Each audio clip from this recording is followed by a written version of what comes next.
At the tone, the broadcast will begin in 3 minutes.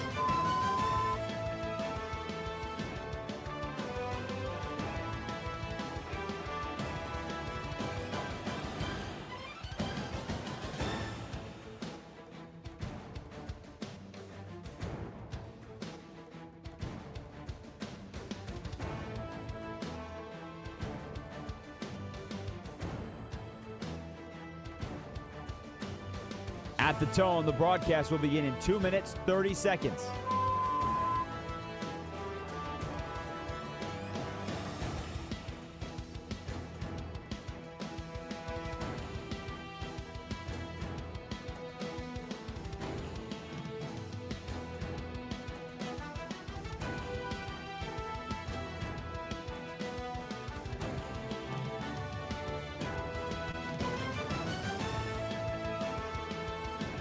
At the tone, the broadcast will begin in 2 minutes.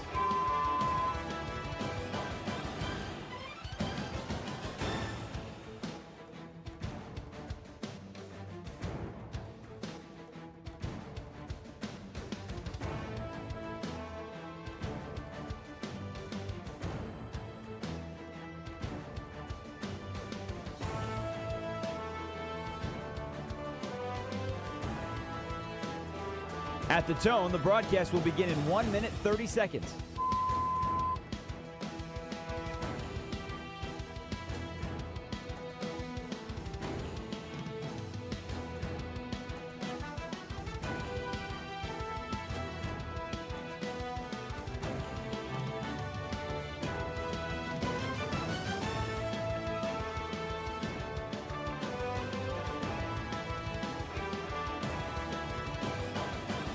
At the tone, the broadcast will begin in 1 minute.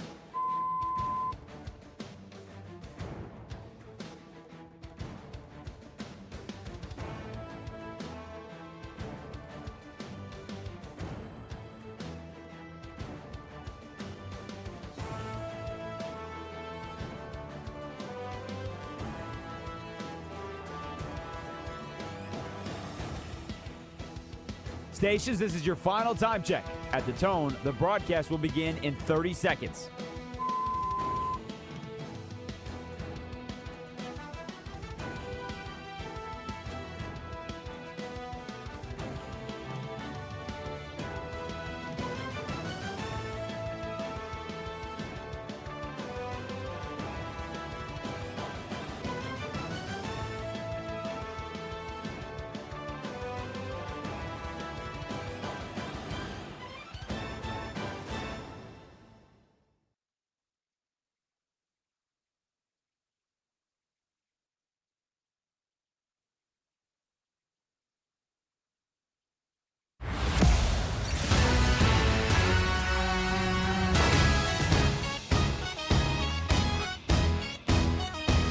Westwood One Sports presents Josh Graham. As a lifelong, die-hard Baltimore Orioles fan, it is tempting to use this national platform in over 300 U.S. markets and in Canada to exclusively spout Orioles propaganda. Baltimore, in case you don't know, just took its third in a row over the AL leading Tampa Bay Rays. Won today by a score of 10-2 in order to earn a tie for the final wild card spot in the American League. But rather than do all that, we'll actually start with football. While so much attention has been paid to the Cleveland Browns quarterback competition and the impressive debuts we've seen from rookies Fernando Mendoza and Ty Simpson, the most significant QB news has kind of been brushed over, kind of been overlooked, the most significant QB news this week, and that is easily J.J. McCarthy being benched in favor of Kyler Murray in Minnesota. In the wake of that decision, the reaction has been just as newsworthy as what Kevin O'Connell did. Many are already writing off J.J. as being a bust, as being a career backup. But we're telling you today, closing the book on McCarthy right now is a mistake. It's short-sighted. It's premature. he's still only 23 years old. That's the same age that Sam Darnold was when the Jets punted on him after 3 seasons.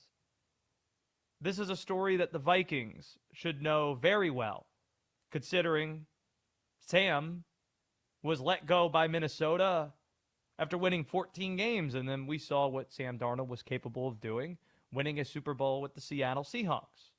23 is the same age that Bryce Young was when he was benched 2 games into his sophomore season with the Carolina Panthers. Everybody wrote off Bryce as being a bust at that point, but then he flashed at the end of that season. Final 10 games of that year, he was spectacular. And then last year, he took the Panthers to their first playoff appearance, first division title in a decade, first playoff appearance since 2017. By the way, he looks terrific in training camp by all accounts. This should be a reminder of how early in life top quarterbacks exist in the national consciousness. Think about Darnold, a good example of this. Sam Darnold just turned 29 years old. But this dude's been in our lives for more than a decade. When you're a top recruit, we know about you in some cases when you're a freshman, most cases when you're a sophomore in high school. J.J. McCarthy, Sam Darnold, 5-star recruits, going to top schools. And then when you play in college football, the second most popular sport in this country, first the NFL.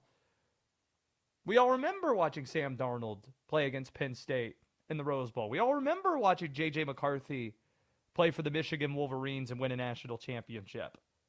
So it's so tempting for us to write these guys off so soon because we think we have this massive sample size, and in a lot of ways we do, but it's happening while these guys are still so young and it's still so developmental. Given JJ's age and where he was picked in the draft, he hasn't been given enough opportunity to warrant getting benched. J.J. McCarthy hasn't had enough of a chance to warrant getting benched by the Vikings. He was a top 10 pick, and he's played in just 10 games in the first 2 years of his career. Remember, he had the season-ending injury before his rookie season began, and when he did play, was he irredeemably bad? No. Remember the season started on Monday Night Football, and J.J. McCarthy led the Vikings from behind to beat the eventual NFC North champion Chicago Bears in Soldier Field? He had 2 touchdown passes and a touchdown run. Oh, but Josh, he closed the year bad. He finished the year by winning his last 4 starts, and in those 4 starts, 7 touchdowns, just 2 turnovers in that span. Is that spectacular? Listen, nobody's pretending that McCarthy's setting the world on fire. But if you loved him enough, Minnesota, to take him number 10 overall in the draft, to make him a top 10 pick, what did he do to deserve having the rug ripped from beneath him so soon? Plugging and playing Kyler Murray and benching J.J. McCarthy, it's less of an indictment on McCarthy and more of an indictment on the desperation of Minnesota head coach Kevin O'Connell. That's really what the bigger story here is. While Minnesota is a passionate sports city and their fans are passionate, they're also tortured too. They might just be Sports Hell USA. Their stars always leave and experience career highs away from the Twin Cities. Basketball, Kevin Garnett, Kevin Love. We just saw it with Karl Anthony Towns. He leaves Minnesota, wins a championship with the Knicks. And yes, Sam Darnold qualifies as that. You can't tell me that watching Sam Darnold leave your building and win a Super Bowl when you had him and he won 14 games for you doesn't add pressure on the organization. It's probably why Minnesota did what dysfunctional organizations do, which is to do unusual, weird things with your management, firing your GM as late as January 30th after all the top executives had already been hired at that point, and you not hire the replacement GM until after the draft in May. Kevin O'Connell having a new boss probably adds pressure for this year too. Honestly, for J.J. McCarthy's sake, it would be best for Minnesota to move on from him and go somewhere else. You already made your bed. It seems that Kevin O'Connell's under a ton of pressure, which is why he's doing desperate, dramatic things, and ownership letting go of a GM that type of way indicates that too. That's probably not the best setting for him, and you just made your bed with Kyler Murray sleep in it.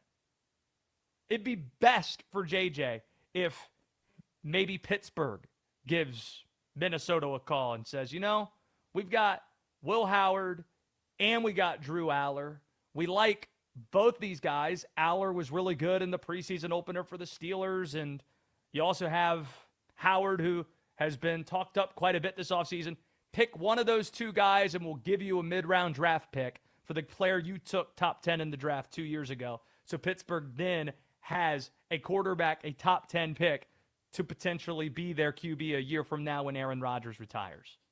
That would be the best case for a guy like J.J. McCarthy, who it is too soon to close the book on just 2 years into his NFL career.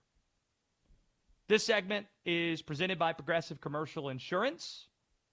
They provide small businesses and protect small businesses with affordable coverage options. Get a quote today at progressivecommercial.com. Will Dalton is the producer of this program.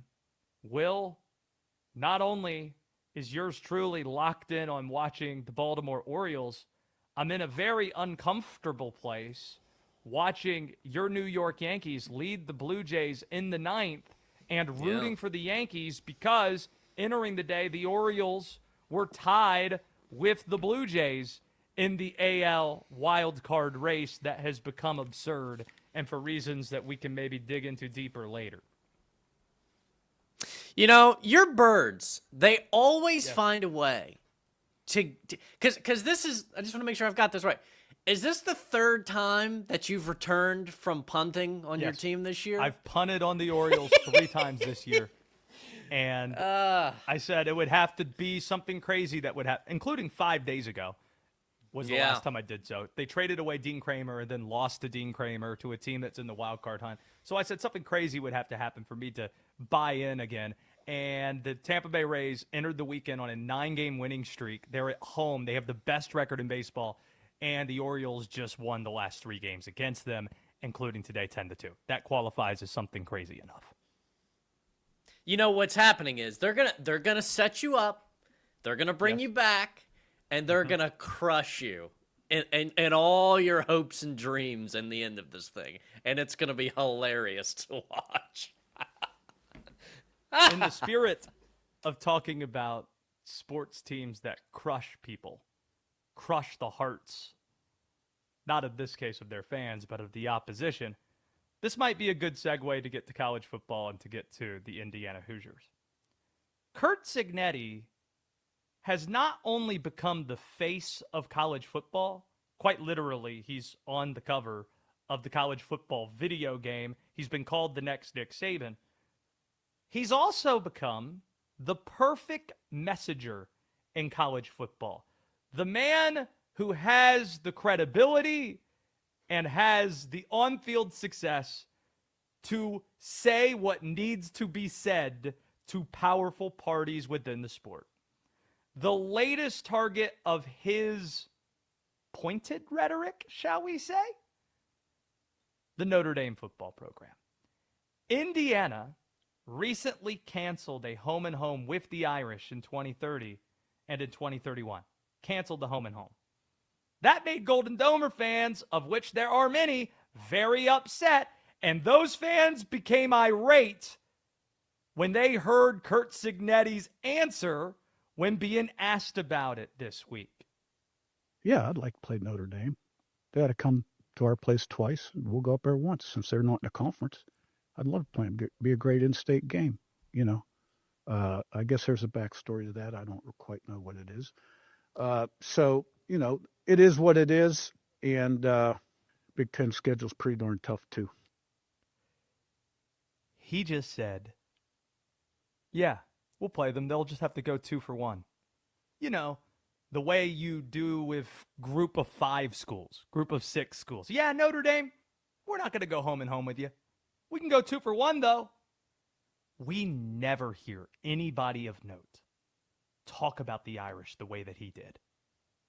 Listening to it makes me feel like Catherine Hahn getting hot for John C. Reilly and Step Brothers when he punched Adam Scott in the face. What? What? The rest of the sport generally just bows at the feet of Notre Dame.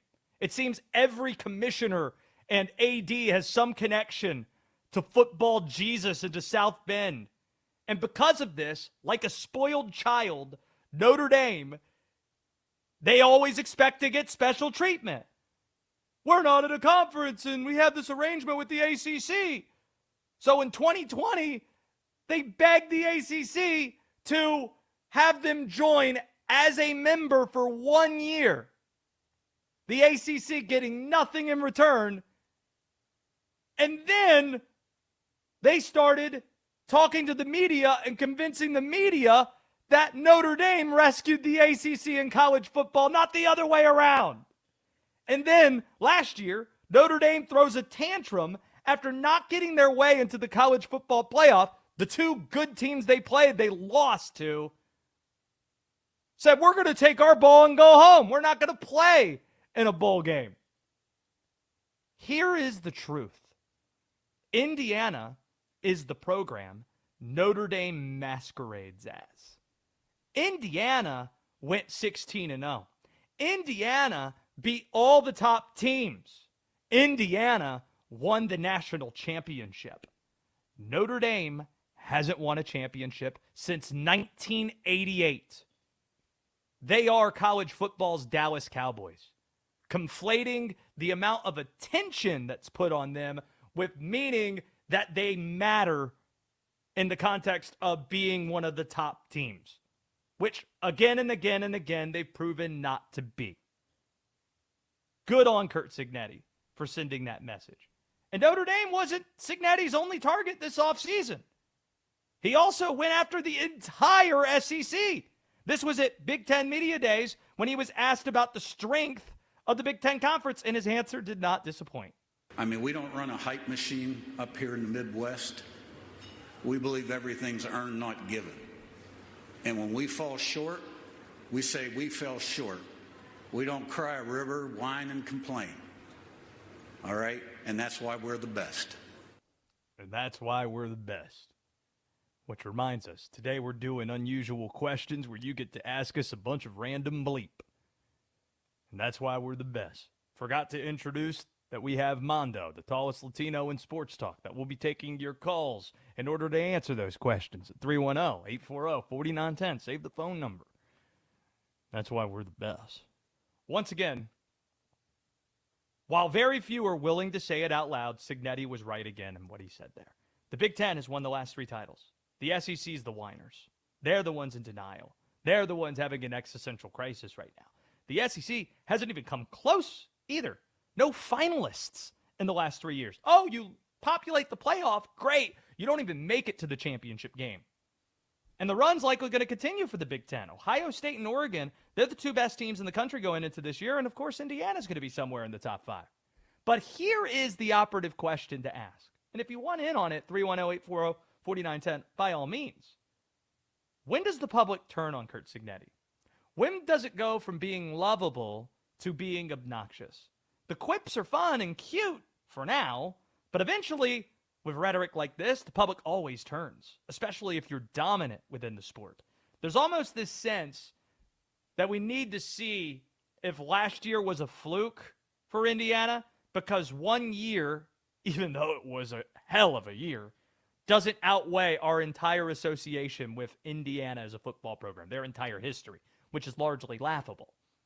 If they are terrific again, Indiana, and he continues to be a bit crotchety, shall we say, then it might start to become annoying.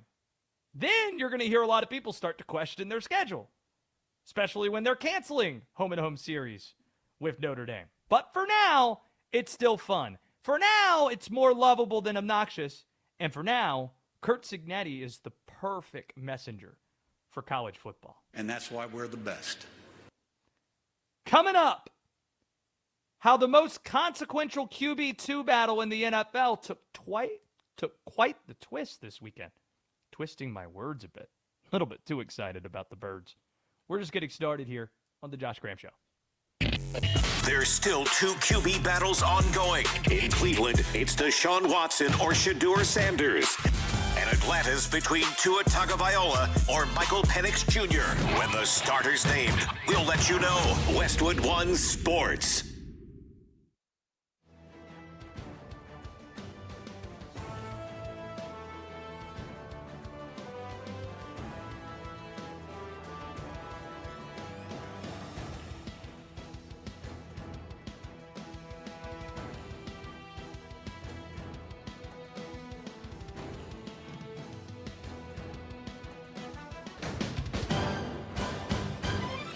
At the tone, the broadcast will begin in 4 minutes, 30 seconds.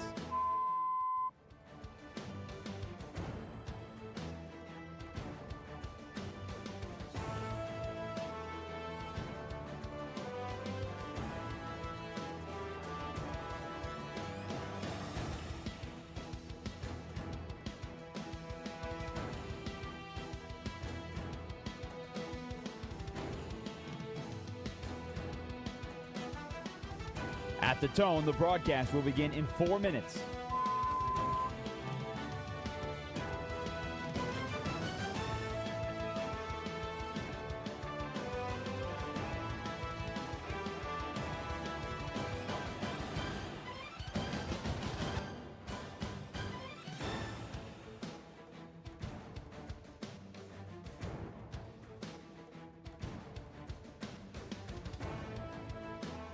At the tone, the broadcast will begin in 3 minutes and 30 seconds.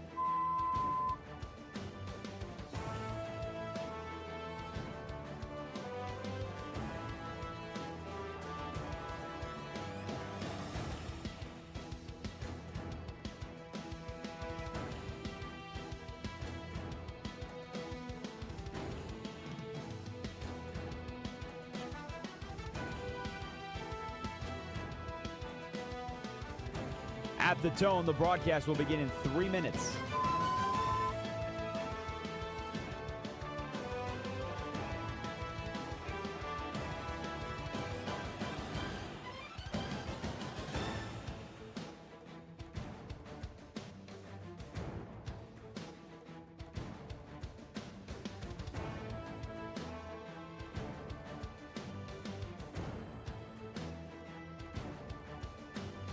At the tone, the broadcast will begin in 2 minutes, 30 seconds.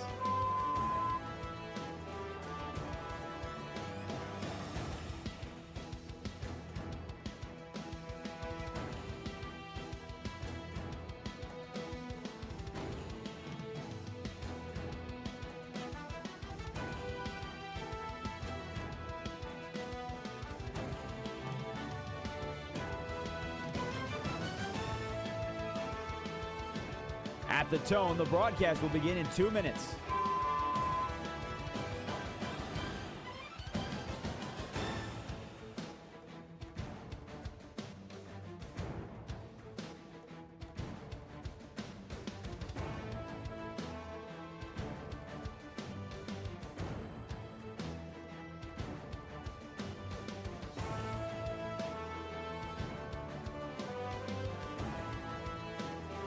At the tone, the broadcast will begin in 1 minute, 30 seconds.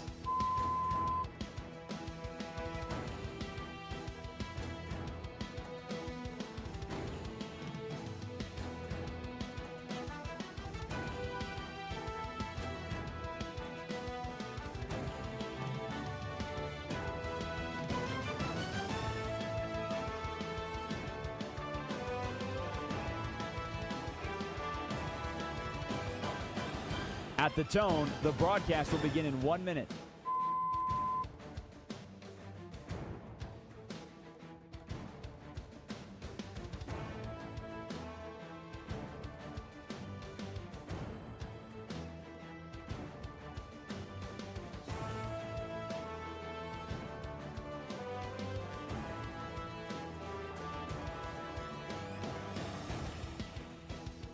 Stations, this is your final time check. At the tone, the broadcast will begin in 30 seconds.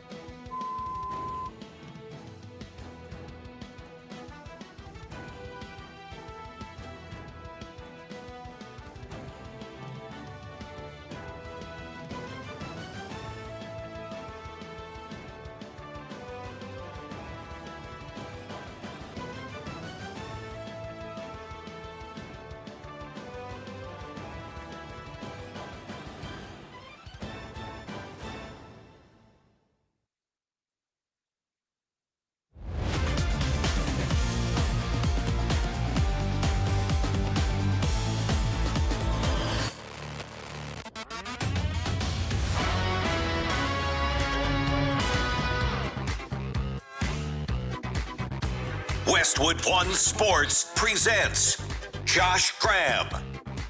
One of the beauties of the format, Sports Talk, is that you really do have the feel of just hanging out. Like, we're getting to know each other. When people come up to me and start talking about Willow the dog or my family and I've never known the people before, then, you know, it's real. Hey, you know these things and we get to engage.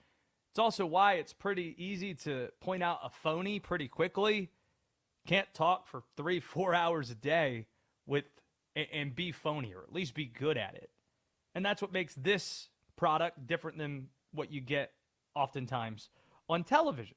You are listening to The Josh Graham Show, by the way, Westwood One Sports across the country. So, you know, just going to let you in on some things sometimes. And you get to learn some stuff about me at points. For example, my love of the Orioles, who, again, today's show is me just tempted to spend the entire show talking about the Birds and playing Orioles magic, because the Orioles, ever since being sellers at the deadline, have been reborn. And they just took 3 in a row against the Tampa Bay Rays, who have the best record in baseball, 110-2. But every time, like, I feel like I'm going to move on from this urge, I'm reminded of something. I'm literally drinking orange Gatorade here on the show. And then I look down, and I'm getting a call from my crazy cousin Wally that wants in to talk about the Orioles. And this is the part where I let you in on some backstory. Some think that the trade deadline has been what's inspired this team to do better.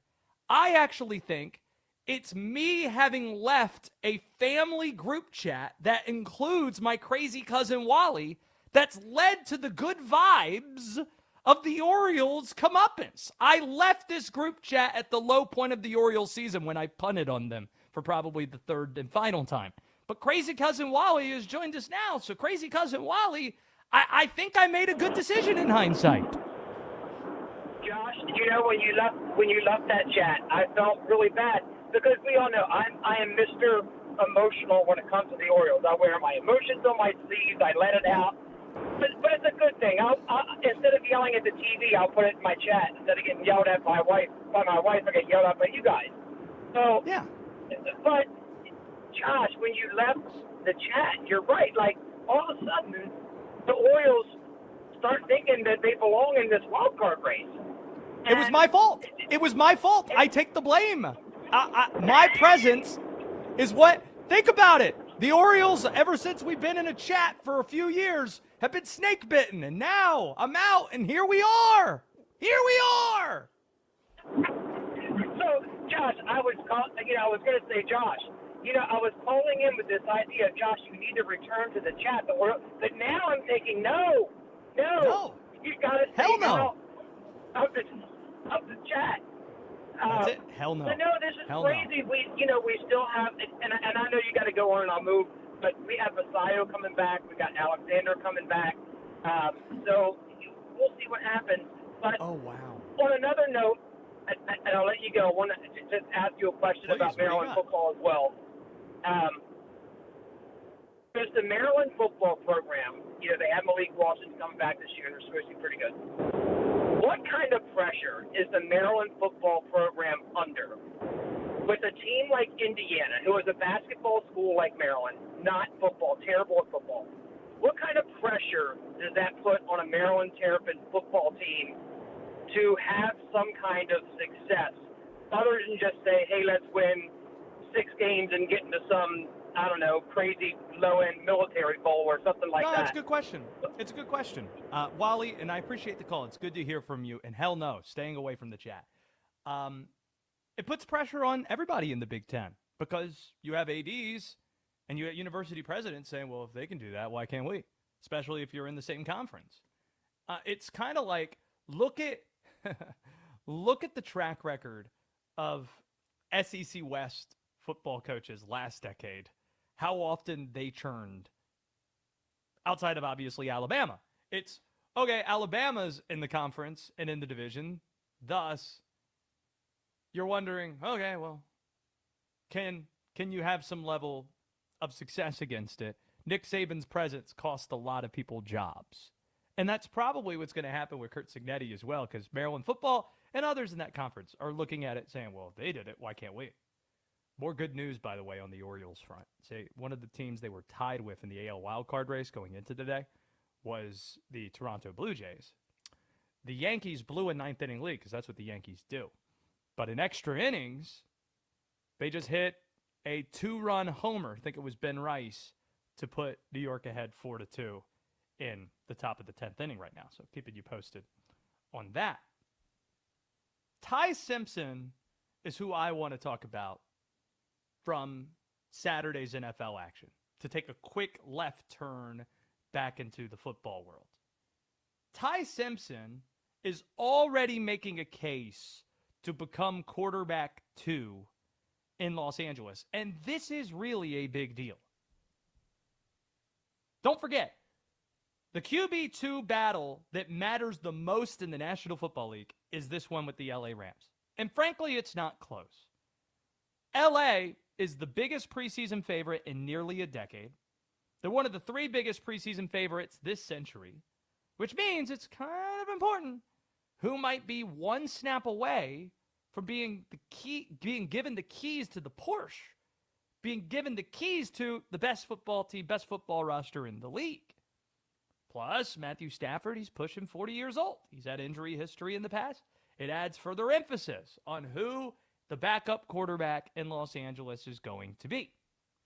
Ty Simpson was terrific in his preseason debut at Arrowhead. Clinical game management in the best kind of way. He took what the defense gave him. He carved up the Chiefs. 21 of 25, 2 touchdowns, no picks. This was after Simpson was the story of the NFL draft. The Rams, who have only made one other first-round pick in the last decade, take a quarterback in round 1 when they were already seen as one of the best teams in the league, and they have an MVP quarterback. Because of the shock of that selection, there's been a lot of heat directed towards Simpson. And some of it is completely unmerited. Oh, the guy wasn't even any good in college. Tell me you only watch the college football playoff without telling me you only watch the college football playoff. We get it. You watch Sundays. Let the people who watch on Saturdays throughout the year stick to telling you who's good and who isn't. Ty Simpson was a front runner to win the Heisman Trophy in the middle of November when Alabama was on an 8-game winning streak before Ty Simpson got banged up. So obviously there's a lot to like about Ty Simpson. You don't get recruited by Nick Saban to go to Alabama prior to Saban leaving if you're not talented. So Ty Simpson plays well. Stetson Bennett better be worried about making the team now. He better be worried from going from comfortably in the QB2 spot to not being on the roster. See, you already know that Ty Simpson's on the squad. He's the first-round pick. He's the future of the franchise. But going into the weekend, the consensus opinion held was that Stetson would be QB2 and LA would be keeping 3 quarterbacks. But if Simpson is already better than the soon-to-be 29-year-old Stetson Bennett, what's the point of keeping Bennett? Especially when you might need to keep another roster spot open for that Aaron Donald guy and his potential return. Sean McVay, we have this sound here. Sean McVay was asked about the QB2 battle in Los Angeles, and predictably he had very little to say about it. Obviously, Ty had the majority of the game, got 25 attempts to be able to throw the football.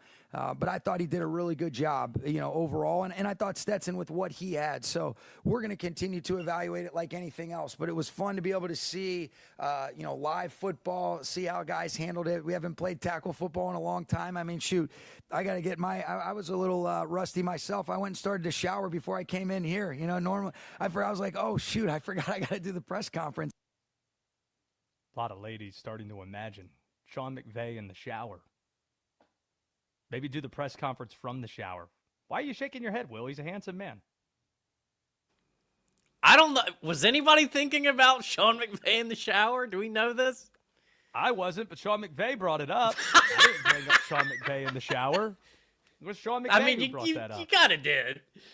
No, Sean McVay did. I didn't. He said he was starting to take a shower and then forgetting about the press conference, and then went back out. I'm just saying. This might be a good segue to the fact that we have unusual questions on today's show. That's in a couple of hours, where for that segment and that segment only, you can ask us anything. It could be Orioles related. It could be non-sports related. It could be about Sean McVay in the shower. It also could be this question that we have as a teaser for you. I like the idea of asking an unusual question just to let people know what an unusual question sounds like, so that way they're ready to go when that segment arrives. Will Dalton, have you ever had a connection to a famous true crime case or a noteworthy criminal? Had like an encounter, or you know somebody is like, yeah, this person's a criminal, or this guy was involved in a true crime case, and I was in some way involved, or I know this person. Not involved in the case, but I know the person, or have had lunch with them, or I didn't know, but then this person pushed his wife down the stairs, or whatever. I can't say that I have. I can't say that I have. 310-840-4910. Guarantee you, with the large swath we have, somebody can relate to this. 310-840-4910. And this is our this is our appetizer for unusual questions. This goes back to the umbrella, Will, of getting to know your host. Josh Graham Show, Westwood One Sports. Yours truly can't wait for a Netflix true crime documentary that's coming out next week. The doc is called The Death of the Pastor's Wife. As the title suggests, a pastor's wife tragically died. She took her own life a few years ago, but many suspect the pastor might have been involved. It's a little curious and unsettling how much the true crime docs have picked up and how popular they are on Netflix. There might be a societal question we need to ask about why those things are so popular. My wife can't get enough of this stuff, for example. But why am I bringing it up? First off, it is a tease for unusual questions. 310-840-4910. We can get to that later on, unusual questions. But number two, it happened at a church in Myrtle Beach, South Carolina, a church that my sister visited regularly once upon a time when she lived there. I think she even knew the wife. I even visited, Will, and heard the pastor's preaching the day I got engaged to my wife. But another bizarre thing happened that weekend, Will. That was on a Sunday.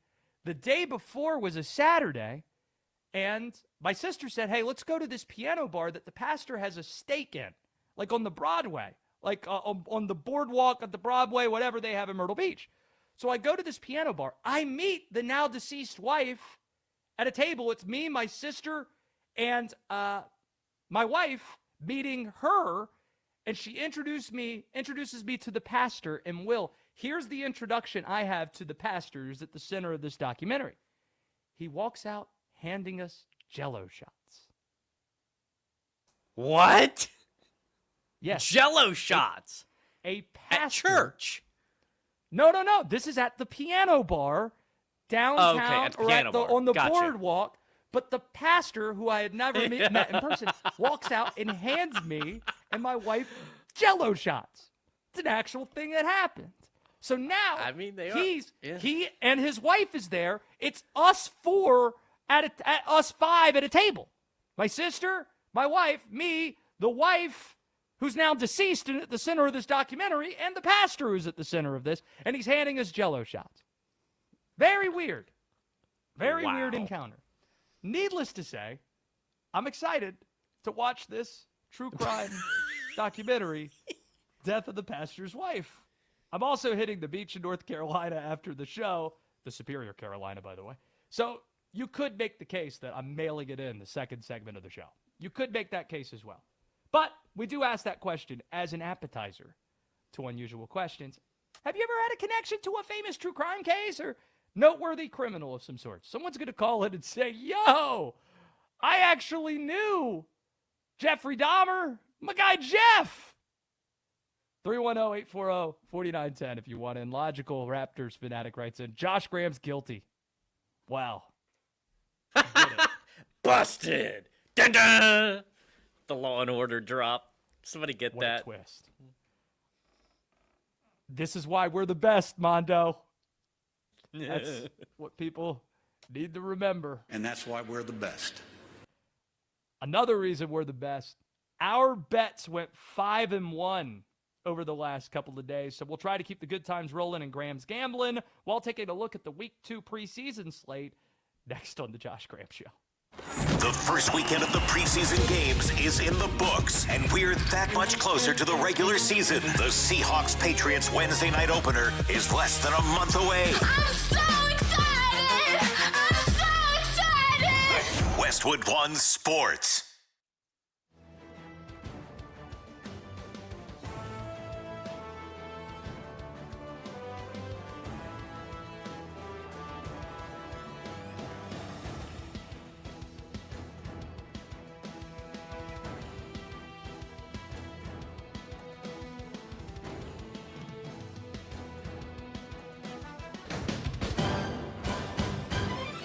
At the tone, the broadcast will begin in 4 minutes, 30 seconds.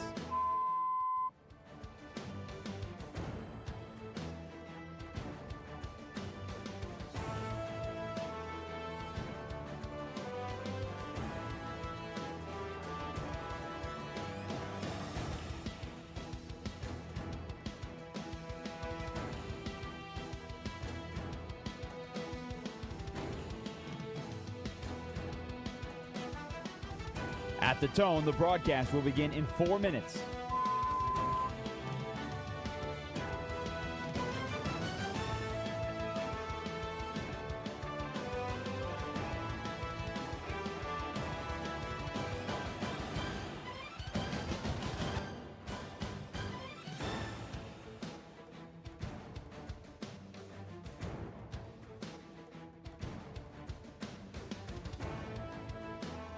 At the tone, the broadcast will begin in 3 minutes and 30 seconds.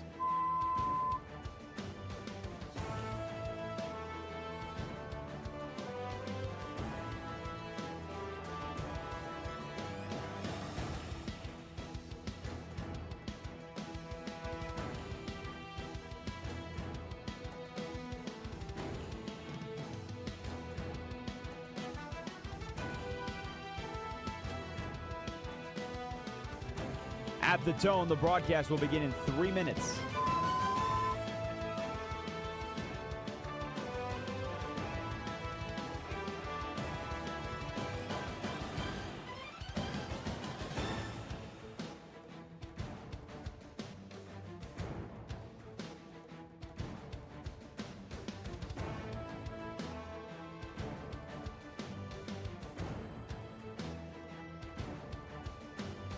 At the tone, the broadcast will begin in 2 minutes, 30 seconds.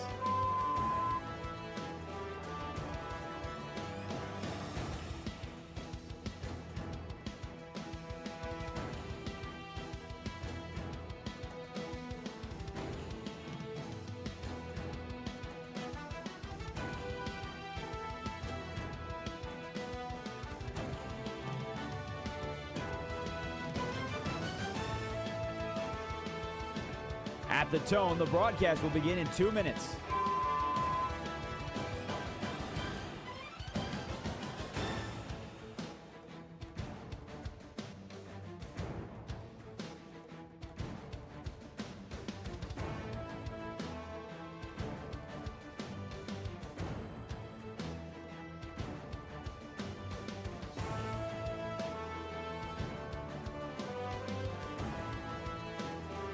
At the tone, the broadcast will begin in 1 minute, 30 seconds.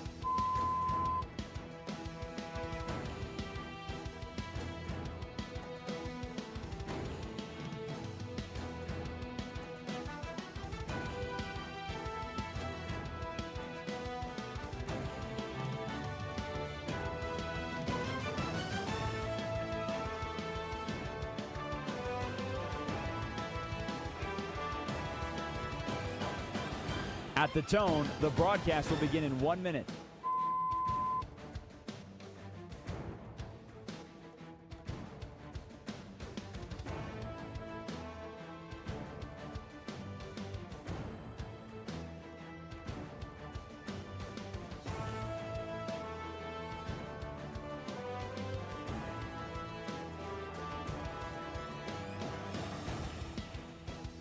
Stations, this is your final time check. At the tone, the broadcast will begin in 30 seconds.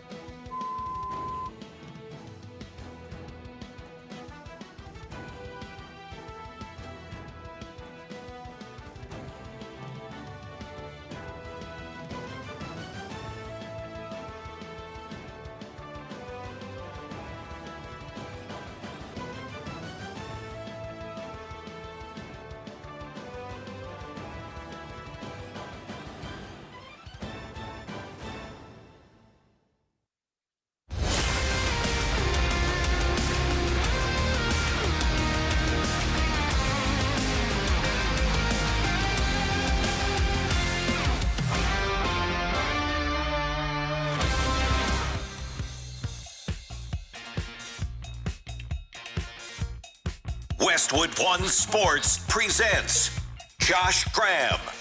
Our bets have been hot. Graham's gambling just a few minutes away on the Josh Graham Show. Unusual Questions is in about an hour and a half, but we gave you an appetizer where you can respond to the question that we asked, some suggesting I might be a part-time hitman by telling the story that I told, a connection to a Netflix true crime doc that's coming out next week, death of the pastor's wife. It's a pastor in Myrtle Beach, South Carolina. We don't need to delve too much further into it, but I asked, have you ever had a connection to someone involved in a true crime case or a noteworthy criminal we might know? And when you ask those types of questions, you get a number of responses. Let's go to Rick. He's in Baltimore. Rick, what do you have for us? Hey, what's happening? Growing up in middle school, I went to middle school with this guy named Wesley Moore. Years later, the governor of Maryland, Wes Moore, the current governor, a few years back, he wrote a book called The Other Wes Moore about how he grew up a few miles from this other Wesley Moore that I knew, and their lives went in dramatically different directions. Wes Moore went on to the Navy, and eventually he's governor of Maryland. The other Wes Moore stuck up a jewelry store here in Baltimore and ended up shooting the worker or the owner of the jewelry store. So I went to school with not the governor, Wes Moore, but the guy who's in prison now, Wes Moore. Yeah, and is it important to distinguish that Wesley is the one that is the criminal while Wes is the governor? Like, that's kind of like the line of demarcation? Well, wait, I think they're both Wesley, but the one that I know the one that I went to school with was Wesley, but he went by Wes as well. And he was a gifted athlete. I mean, he was a gifted athlete. Well, Rick, just because you're from Baltimore, you've just given me another reason to point out that the Orioles have won 3 in a row, by the way, and beat the Rays today 10-2, and I'm super happy about it. So, Ostros and Natty Birds are hot. That's a great story. Yeah, they are. Thanks for the call, Rick. It's good to hear from you. Yeah. Rick calling us from Baltimore. Now, let's get to today's Graham's Gambling. It's West. Sitting back, count money all day, you know. It's time for Graham's Gambling. Let's make some money. Let's. Will Dalton, the last couple days, we've gone 5-1. I think the last 3 days, 6-1. Last night, it was Rams plus 2.5 at the Chiefs, cash. Do we have the Cignetti drop ready to go, Mondo, just in case, after I rattle off how well we've done? Rams plus 2.5, and also the Orioles, we said we're going to upset the Rays last night. That worked out pretty well, didn't it? Yes, except for the part where we bet on the Dodgers 5-inning money line. Will, did you see the drama that happened in the bottom of the 5th inning? Why I was on pins and needles to potentially win that bet? It got a little dicey there. I wasn't watching it, but I was hearing some things about it. The Dodgers had the bases loaded with 1 out. Yeah. Shohei Ohtani and Freddie Freeman due up. Strikeout to end the inning. Tough way to go down. But that's how the cookie crumbles. 5-1 the last 2 days. That's what we're going to focus on. We're going to hand out a couple baseball bets. Yordan Alvarez is chasing the Triple Crown. Did you know right now that Yordan Alvarez currently leads the American League in batting average, home runs, and RBI? Because he does. And tonight, he's getting a national stage, NBC Sunday Night Baseball, going up against Brian Wu in Seattle. Betting home run bets feels like a sucker bet, so I'm not going to do that. Instead, what I'm going to do, over 1.5 total bases, minus 109. For Yordan Alvarez, we think he's going to get multiple bases. Walks don't count into that, of course. Over 1.5 total bases. These odds courtesy of our friends at DraftKings. And DraftKings just dropped this in the last 15 minutes, Will. Orioles-Rays to close a 4-game set on Monday. Do you think I'm honestly going to bet the Orioles to sweep a 4-game series against Tampa when they've won the last 3? No, I will not do that. But Tampa's bullpen has been battered, and Baltimore, their pitching staff, their stars at the plate, Pete Alonso, Gunnar Henderson, they have been red hot right now. So I think the Orioles are going to score, and Tampa's offense is, of course, electric. I think over 8 runs at plus money, it's actually exactly even odds. Yeah, we'll go in that direction. Over 8 runs, Orioles-Rays. It is, who do we got throwing? Nick Martinez going up against Brandon Young. Over 8 runs on Rays-Orioles, and then Yordan Alvarez over 1.5 total bases at minus 109. Those are our baseball bets. The Week 2 preseason slate. We're looking ahead, Will Dalton. Don't think I'm going to bet this week on preseason football. 1, I'm taking a little bit of time off going to the beach. Excited for that. Number 2, going to be too locked in on the Little League World Series that we need to bet on. I don't know if you're actually able to bet on the Little League World Series. I meant that as a joke. I did see they have video. They are introducing video replay at the Little League World Series this week, which makes me smile. The idea of hey, we got to challenge this call for Little League Baseball. I feel like you and I have had conversations in the past. Like, you have to be a special kind of degenerate to bet on Little League Baseball. I don't think you're able to. I don't think so are. either. I could be wrong, but I don't think you are. But yeah, the Week 2 preseason slate, it looks pretty bad. I was bought in, Will, on the slate this week. I was at this time a week ago. But because of joint practices, a lot of coaches, when they have joint practices, don't play starters a ton in the preseason game to get a lot of the work done in the joint practice. So you can pretty much write off all the games that involve joint practices this week, and that's Browns, Bills, Dolphins, Giants, Bears, Bengals, Panthers, Jags, Saints, Rams, as not being all that compelling. Also think the Cowboys are going to be involved in a joint practice too. So honestly, that just leaves 2 games that I'll be keeping a tertiary eye on. Texans, Raiders, Commanders, Lions. I want to see what Detroit's offense looks like. I want to see the new start. I want to see the starters play. I want to see if Jaden Daniels is able to. I want to see him healthy. I hadn't seen him in a while. He's been in the news, obviously, lately. And then with Raiders, Texans, would love to see C.J. Stroud. Would love to see Fernando Mendoza's follow-up back. So that would be. And then Minnesota, just because we've been talking a lot about their quarterbacks, Kyler Murray and J.J. McCarthy. I think Minnesota-Baltimore is interesting, too, just because Baltimore, they have a new offense. If you get to see some of Lamar, that could be fun as well.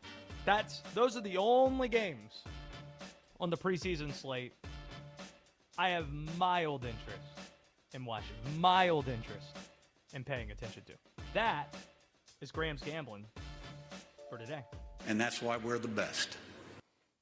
Make sure you are subscribed to our YouTube channel, Westwood One Sports Night. It's where you can find, if If you miss any of the shows, interviews like Carl Ravitch joining us and breaking some news a couple of nights ago, and we tend to have some fun guests from time to time, and when football season starts, we'll certainly have more and more of that. It's how you can watch the show in addition to listen to it, including right now, where we got the App State gear and the Oriole hat on. You can check that out. Westwood One Sports Night. Like, comment, subscribe. That helps us with the algorithm. You can watch also on Westwood One's X page. More than 20,000 followers there and growing. You could go to Westwood One Sports on X and find us. You can chime in on YouTube as well, as Aaron's doing so. Josh, legit question. Do you ever have a day off? Yeah, I do. When football season arrives, I might not. But as of right now, I do pick and choose some spots to have days off. And how much do we want to get into this? Will Dalton, last night, wanted to hit on this while we had a second. You had the Basketball Hall of Fame ceremony. Did anybody know that the Naismith Basketball Hall of Fame was this weekend? Could we have done a better job of marketing this at all? Golly. How often do we talk about how the NFL does such a great job with its Hall of Fame while everybody else is doing a cruddy job?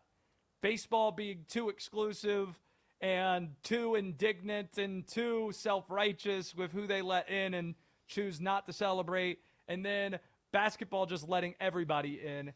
Case in point, Doc Rivers is a Hall of Fame NBA coach. Mr. Blow a 3-1 lead is a Hall of Fame basketball coach. Really, that's what we're doing. Amari Stoudemire is a Hall of Fame center or power forward. That's what we're doing. And honestly, it's a shame because, Will, it seems on the women's side and with the college inductees, they've got it right. Like Mark Few, that's a Hall of Fame basketball coach, and that is an awesome inductee. He built Gonzaga into being a relevant national brand. That deserves a lot of credit. The women's side, Elena Deladon and Candace Parker, yeah, those are Hall of Famers. Capital H, capital F, Hall of Famers. We'll even capitalize the O. Speaking of O's. Orioles. Just throwing that out there. Yeah, the Hall of Fame ceremony. Yeah, that wasn't a lot of fun. When the next hour begins, we will tell you where the Cleveland Browns quarterback battle currently stands. And you'll hear from the head coach, Todd Monken. All of that next on the Josh Graham Show. This is Westwood One Sports.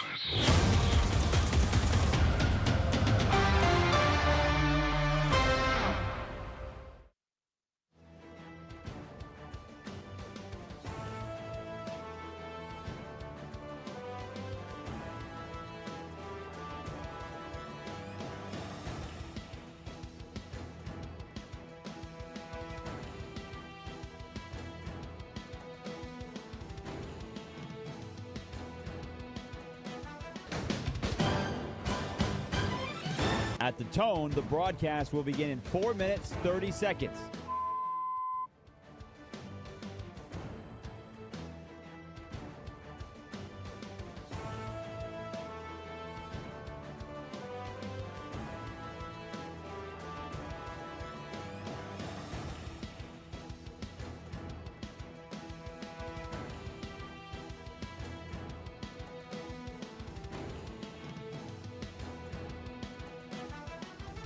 At the tone, the broadcast will begin in 4 minutes.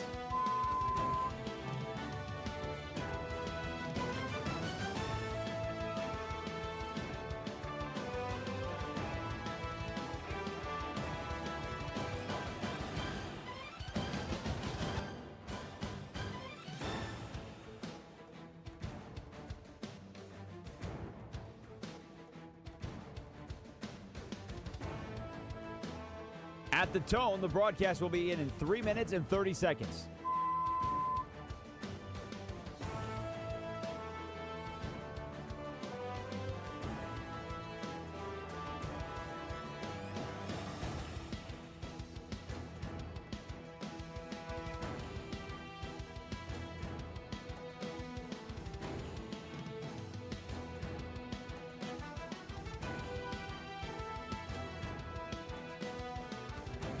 At the tone, the broadcast will begin in 3 minutes.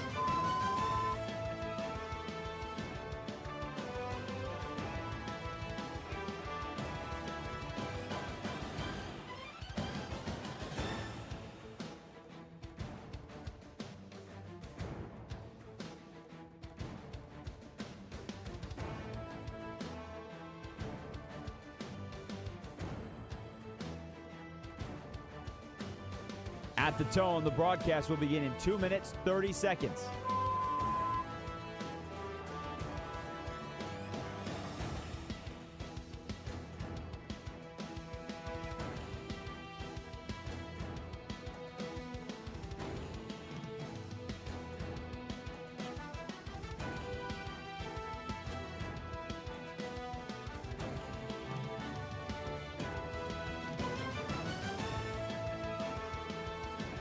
At the tone, the broadcast will begin in 2 minutes.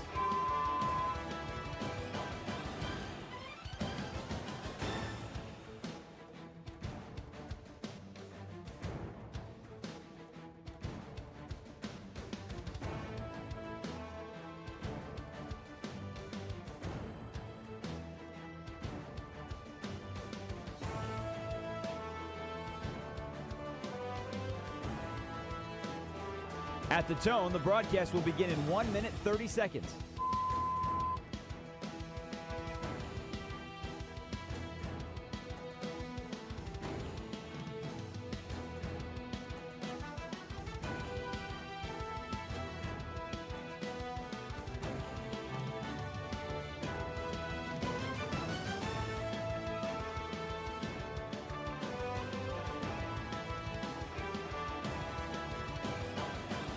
At the tone, the broadcast will begin in 1 minute.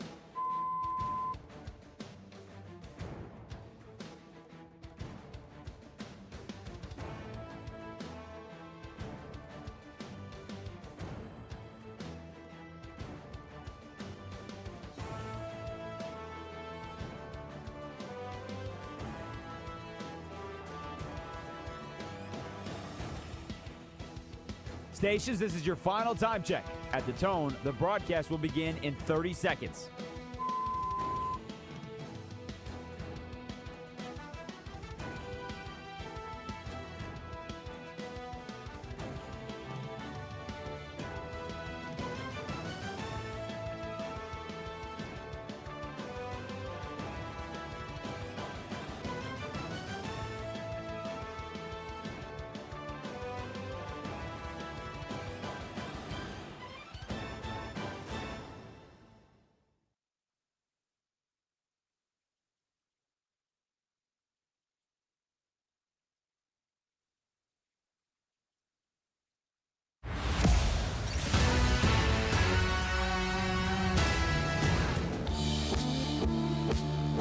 Westwood One Sports presents Josh Graham.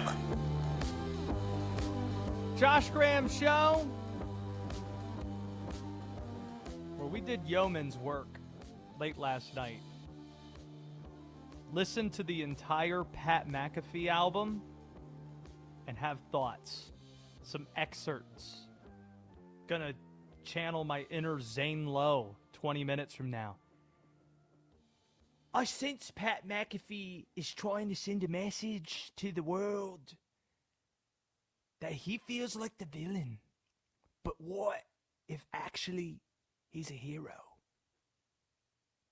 20 minutes from now, we'll get to that. At this point, it would be surprising if Deshaun Watson wasn't named the Cleveland Browns starter. We do talk about this quarterback competition too much. We need something to talk about in August. Preseason games aren't fun, so we want tension. We want competition, and we focus on quarterback more than any position. So it's not like it's going to make a huge difference regardless of who's starting for the Browns. The Browns are probably going to finish last in the AFC North. Best case, they finish third, still miss the playoffs. It's a first-year coach who just gave away the Defensive Player of the Year. What are we doing here? To those who were talking about them being a playoff team. It would be surprising at this point if Deshaun Watson wasn't named the starter, though. Deshaun didn't do anything flashy against the Bears. Yes, the numbers were decent. 11 of 15, 126 yards, 98.2 quarterback rating, but he didn't throw a touchdown pass. He was captain checkdown. He didn't complete a pass that traveled more than 10 yards through the air in an entire half of football, despite a big part of the story of this game being their dynamic playmakers that they have in Cleveland now. So why should this performance make Deshaun a front runner? You need to listen to the way that Todd Monken talked about Deshaun Watson's day, because it's a lot different than the way that we just characterized it. Oh, it was awesome. I mean, it was so cool to watch him play. I mean, I get all of the frustration by fans, himself, but for him to come back and work like he did is an unbelievable credit to him. And then to go out there, he was having fun today. And that is so cool. And I thought he really functioned at a high level. Well, remember we were on at this time yesterday and the game ends. You remember the word we used to describe Deshaun's performance and watching Deshaun play football? Uninspiring. Correct. That is exactly the opposite takeaway from Todd Monken. It was awesome. That was so much fun. That was so much fun to watch. I barely have a voice. So, if that's the bar that Deshaun has to clear in order to be viewed as awesome by his coach, it seems pretty clear how he feels about Deshaun Watson. Meanwhile, the odds are stacking up against Shedeur Sanders. He missed an open receiver on his interception he had. He didn't throw a touchdown. His QB rating wasn't very good. Had an interception. Here was Shedeur Sanders. And offering an explanation for the pick, Shedeur said, well, the ball just slipped out of my hands. Let's hear from the polarizing Cleveland quarterback. Shedeur Sanders? We'll see if we can get to that in a second. I mean, it's never good to hear somebody say, well, the ball just slipped. And maybe the sun was in my eyes and the wind was blowing. Don't think that's exactly what you want to hear from your starting quarterback, or in this case, somebody competing to be your starting quarterback. Shedeur Sanders, he's going to start against the Buffalo Bills. That's a much better defense than Deshaun Watson faced. Let's talk about the Buffalo Bills piece of this. So, Deshaun, Will Dalton, so you're a Carolina Panthers fan, so you have some perspective on this watching the Panthers yesterday. Deshaun gets to face Chicago's 2s. And even if it was Chicago's 1s, Chicago's defense, the weakness of that team. That is an offensive team. They're talking about scoring more points than any team's ever scored in NFL history. Right. The weakness of the Chicago Bears is the defense. So, this is where Conspiracy Josh makes an appearance. Let me see if I can... Oh, boy. Go get the hat. Go get the hat. Let me take the Orioles hat off. One sec. Yeah, get rid of that. You know, we don't need that anyway. As hideous as the tinfoil cap is, I'd rather have that all day, every day. Oh, here he comes. Oh, my God. Hey, Will! Hey. Conspiracy Josh making an appearance here. We really need music for this. I think Todd Monken stacked the deck against Shedeur Sanders. I think.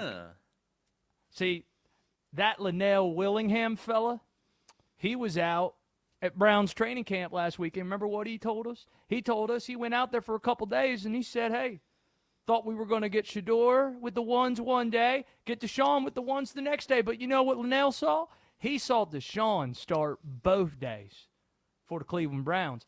And that was going into an off day. And then, isn't it convenient? Just convenient that Deshaun is going to start with the ones for a half against a lesser Bears defense that's likely not going to play their starters in the game altogether.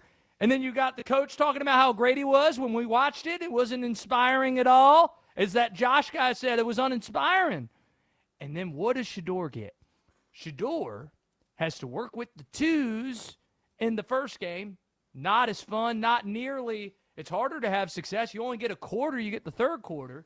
And then you get to start against a Bills defense that forced the Carolina Panthers to go 3-and-out on all three of their offensive series. And on top of that, it follows a joint practice where Todd Monken's already saying some of the starters might not play in the game because of the work they get in the joint practice. Oh, it stinks, Will. It stinks to high heaven. I'm out. You know, that conspiracy, Josh, he can be onto something sometimes. I don't think that's the craziest thing ever. I really don't. Oh, here comes regular Josh. Here, welcome back. Sorry about that guy. Yeah. He might be onto something, though. Maybe. The odds are stacking against Shedeur. And let's not forget that Cleveland, because of the skill talent they have around Shedeur Sanders, around Deshaun Watson, maybe a more experienced quarterback is the best play for this team. With Casey Concepcion, with Denzel Boston, with Harold Fannin, with Quinshad Judkins, the Browns, they might not need a quarterback to carry them in order to win games. Also, even if Deshaun starts the season at quarterback, nobody believes he's going to start the entire year, right? Like, the moment Cleveland moved on from Myles Garrett, they surrendered their playoff chances. So there will be a time to go to Shedeur later in the season. But at this point, it would be surprising, that's the way we'll characterize it, if Deshaun Watson wasn't named the Brown starter.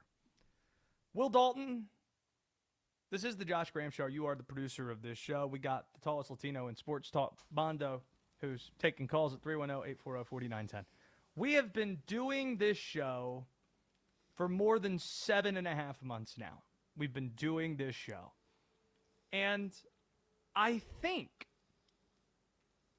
we have maybe committed one segment the entire time of us doing this show to exclusively talking about the Baltimore Orioles. Like, we mentioned them, and I love the Orioles, but yes, I don't think in a national context the Baltimore Orioles have been a topic on the show. Don't think they've risen in the level of interest to become an actual topic on the program, my beloved Baltimore Orioles. I think you're right about that. Today, that changes. Will Dalton, is this camera on? I'm looking at it. Got it? Yeah. This mic on? We hear you. Make some room. ISO. Get out of the way. There's some things that I need to say that we need to talk about right now extensively when it comes to this baseball team. The Baltimore Orioles are the best story in Major League Baseball right now. No, this is not Oriole homerdom speaking. We are 2 weeks removed from the MLB trade deadline. What was the biggest storyline the day of the deadline? The Orioles selling Adley Rutschman, the face of their franchise, to the Boston Red Sox. The Orioles were 2.5 out of the wild card spot, essentially punting on the season. What has happened since is nothing short of remarkable. Baltimore, right now, is tied for the final wild card spot in the American League. If Texas loses to the Athletics, top 4 right now, and they're tied 2-2, the Orioles will have sole possession of the final wild card spot. The dominoes are all breaking Baltimore's way. All these teams that were right next to them going into the weekend are falling aside. Detroit got swept by the Chicago White Sox. The Toronto Blue Jays just lost in extras to the New York Yankees. It's the Minnesota Twins are losing to the Philadelphia Phillies, bottom 9. Cleveland's losing to the San Diego Padres. All these teams that are right next to Baltimore, they are losing, while the Orioles entered the weekend facing the team with the best record in baseball, Tampa. They've gone into the Trop. They've won 3 straight games, and on Sunday won 10-2. How has this happened? The answer, this Orioles team was always going to be as good as Gunnar Henderson and Pete Alonso are. Gunnar Henderson's had his worst career season this year. But do you know who was awesome this weekend? Gunnar Henderson. Pete Alonso, Tampa native, awesome, going back to his hometown. As a result, that has counteracted what the Orioles have given away. And that's why the Orioles are in this. And to go a step further, 2 of the Orioles' best hitters this year, Samuel Basallo and Blaze Alexander, they've both been on the shelf, Will, for the last month and change. They're both set to come back in the next couple of weeks. Same for the Orioles closer, Ryan Helsley, who they haven't had for a long time. So even though it's not really an acquisition because the deadline has passed, it's going to feel that way when those players are inserted in the lineup and the Orioles might welcome them back as being in the final wild card spot in the American League. Quite remarkably. And remember how much the storyline, Will, at the deadline and at the All-Star break was how bad the American League is? How often that's been talked about, Will? Don't say that about the American League East. Will Dalton, everybody in the American League East has at least 61 wins. Yeah. And 3 teams have 66 or better. If the Orioles get the final wild card spot, the 3 wild card positions will belong to American League East teams, and the Toronto Blue Jays will be 1 game back of that final wild card spot. And, of course, Tampa has the best record in baseball right now. So you could say the American League isn't all that good. Don't say that about the American League East, because even in a year that the American League isn't all that good, air quotes, the American League East still might be the best record in baseball. This segment, don't even know, have we done the Progressive read? I'll just do it again. Love them so much. This segment sponsored by Progressive Commercial Insurance. They protect small businesses with affordable coverage options. Get a quote today at progressivecommercial.com. Thank you for attending my Oriole TED Talk. I've been trying to fight the urge to look into the camera and do that for the last couple of hours. I listened to the Pat McAfee album. I did so intently so you don't have to. Believe it or not, the album is fascinating on several different levels, and we'll tell you what levels they are next on the Josh Graham Show. The Jonas Brothers will be going down under, performing halftime for Rams 49ers in Australia. Will Aaron Donald be on the field, making Kyle Shanahan call SOS? This is an SOS. Westwood One Sports.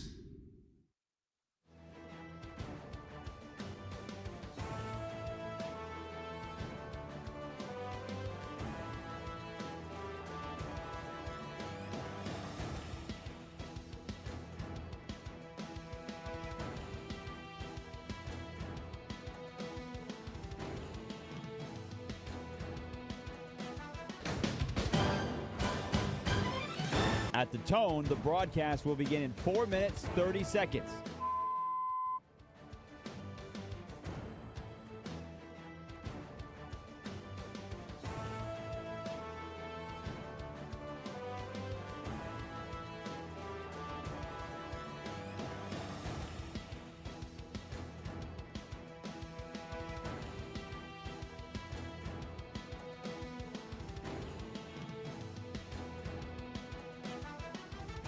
At the tone, the broadcast will begin in 4 minutes.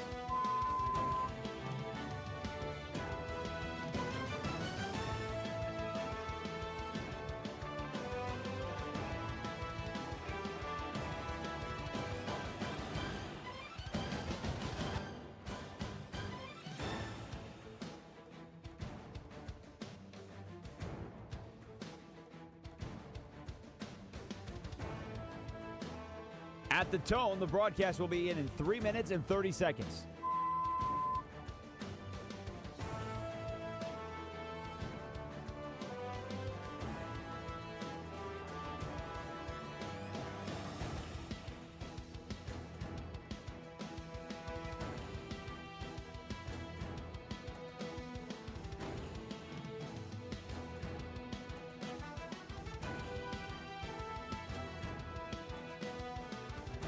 At the tone, the broadcast will begin in 3 minutes.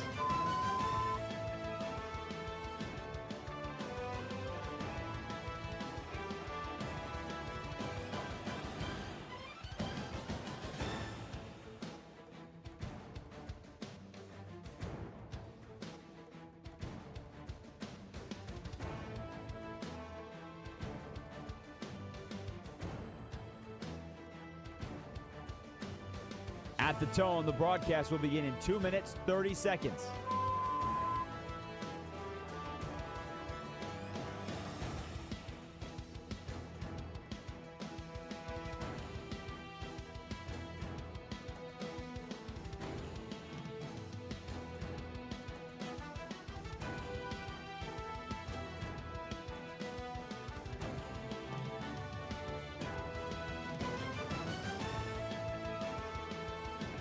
At the tone, the broadcast will begin in 2 minutes.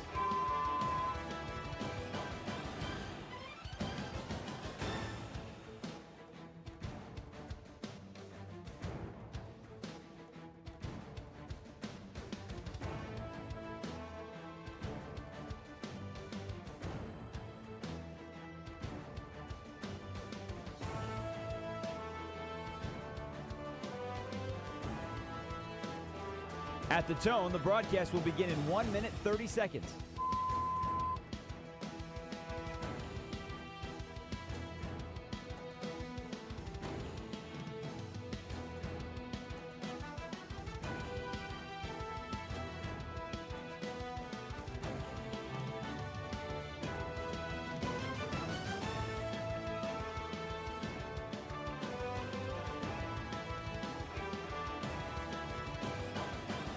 At the tone, the broadcast will begin in 1 minute.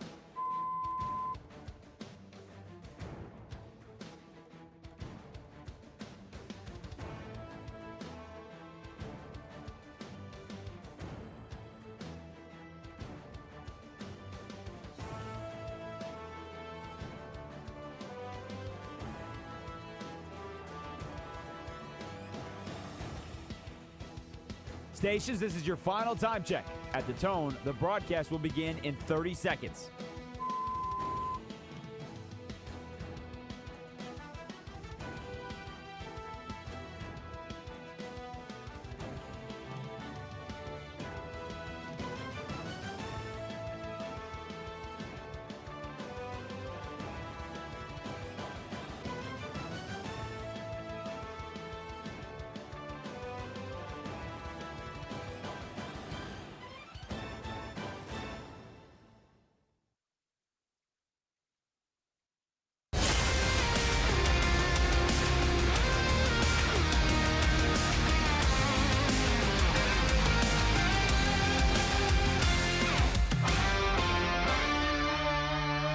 It's time to go into the show.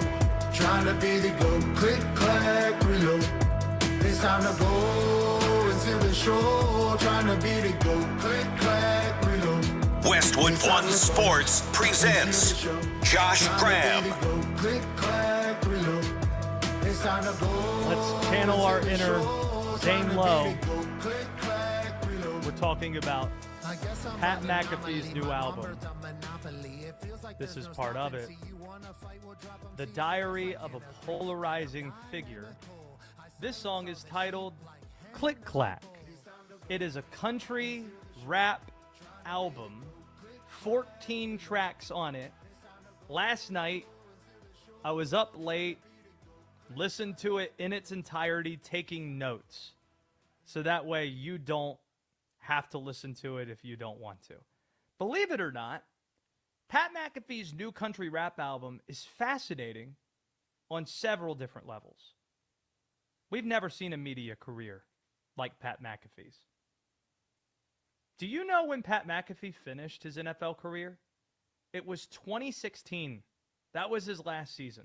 So imagine going back in a time machine 10 years ago and explaining to 2016 you that the Colts punter was going to be the face of ESPN, replace Lee Corso on College Game Day, commentate WWE, and now put out a music album. Try explaining that to 2016 you. Think of past faces of that four-letter network.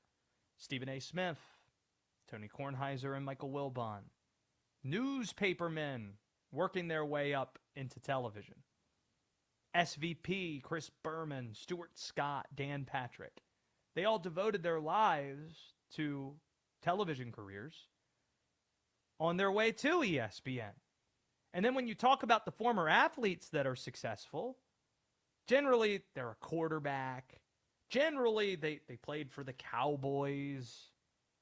Pat McAfee was a punter. And this is where you simply tip your cap because it's all the result of sheer hustle and he deserves everything that he's received.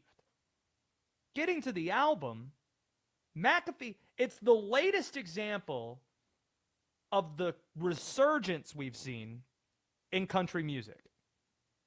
Genres go through cycles of popularity. For example, about a dozen years ago, country music was in the toilet. They had this country rock phase, and at that time, hip-hop, it was in its golden era. You had Jay-Z and Kanye putting out an album together. You had Drake. You had Kendrick being introduced to the fray. It was in a great, great place. Now, those two genres, it's completely reversed. Ella Langley's breaking records for topping the charts. And she's doing so with country music. And Morgan Wallen is selling out stadiums left and right. Meanwhile, while Ella Langley was at the top of the Billboard charts, there wasn't a hip-hop song in the top 40. There wasn't a rap song in the top 40 of the Billboard charts. Also, you've got Beyonce, you've got Post Malone, you've got Pat McAfee putting out what? Country music. And while there are some songs on this album that are downright laughable, like laughably bad, not trying to be charitable here, but you listen to some of them, you're like, yep, probably not going to listen to that one again. There is one song that I have no problem admitting that I like. It's the last track. It's called Cheers to the South. Here's a little of it. So cheers to the South, thanks for showing me some love. And cheers to the angels always hovering above. And cheers to the sun, and cheers to the moon. Let's celebrate life while we have the opportunity. So cheers to you. I think I'm in. And cheers to me. And cheers to our That's good. I don't think that's bad. You can see that already being on College Game Day. Get ready. You're going to get hit over the head with this music, probably on College Game Day. But it does lead to this question. Is Pat McAfee now so polarizing that it doesn't matter how good the music is? Like, let me ask this. If somebody doesn't like Pat McAfee, or even if you're ambivalent to the genre of music you're talking about here. Heck, how about we view it this way? You like country music, but you don't like Pat McAfee. If the music was good, would you like it? Would your opinion of Pat McAfee's show and his takes influence your opinion on the quality of music? This is an interesting spin on separating art and artist.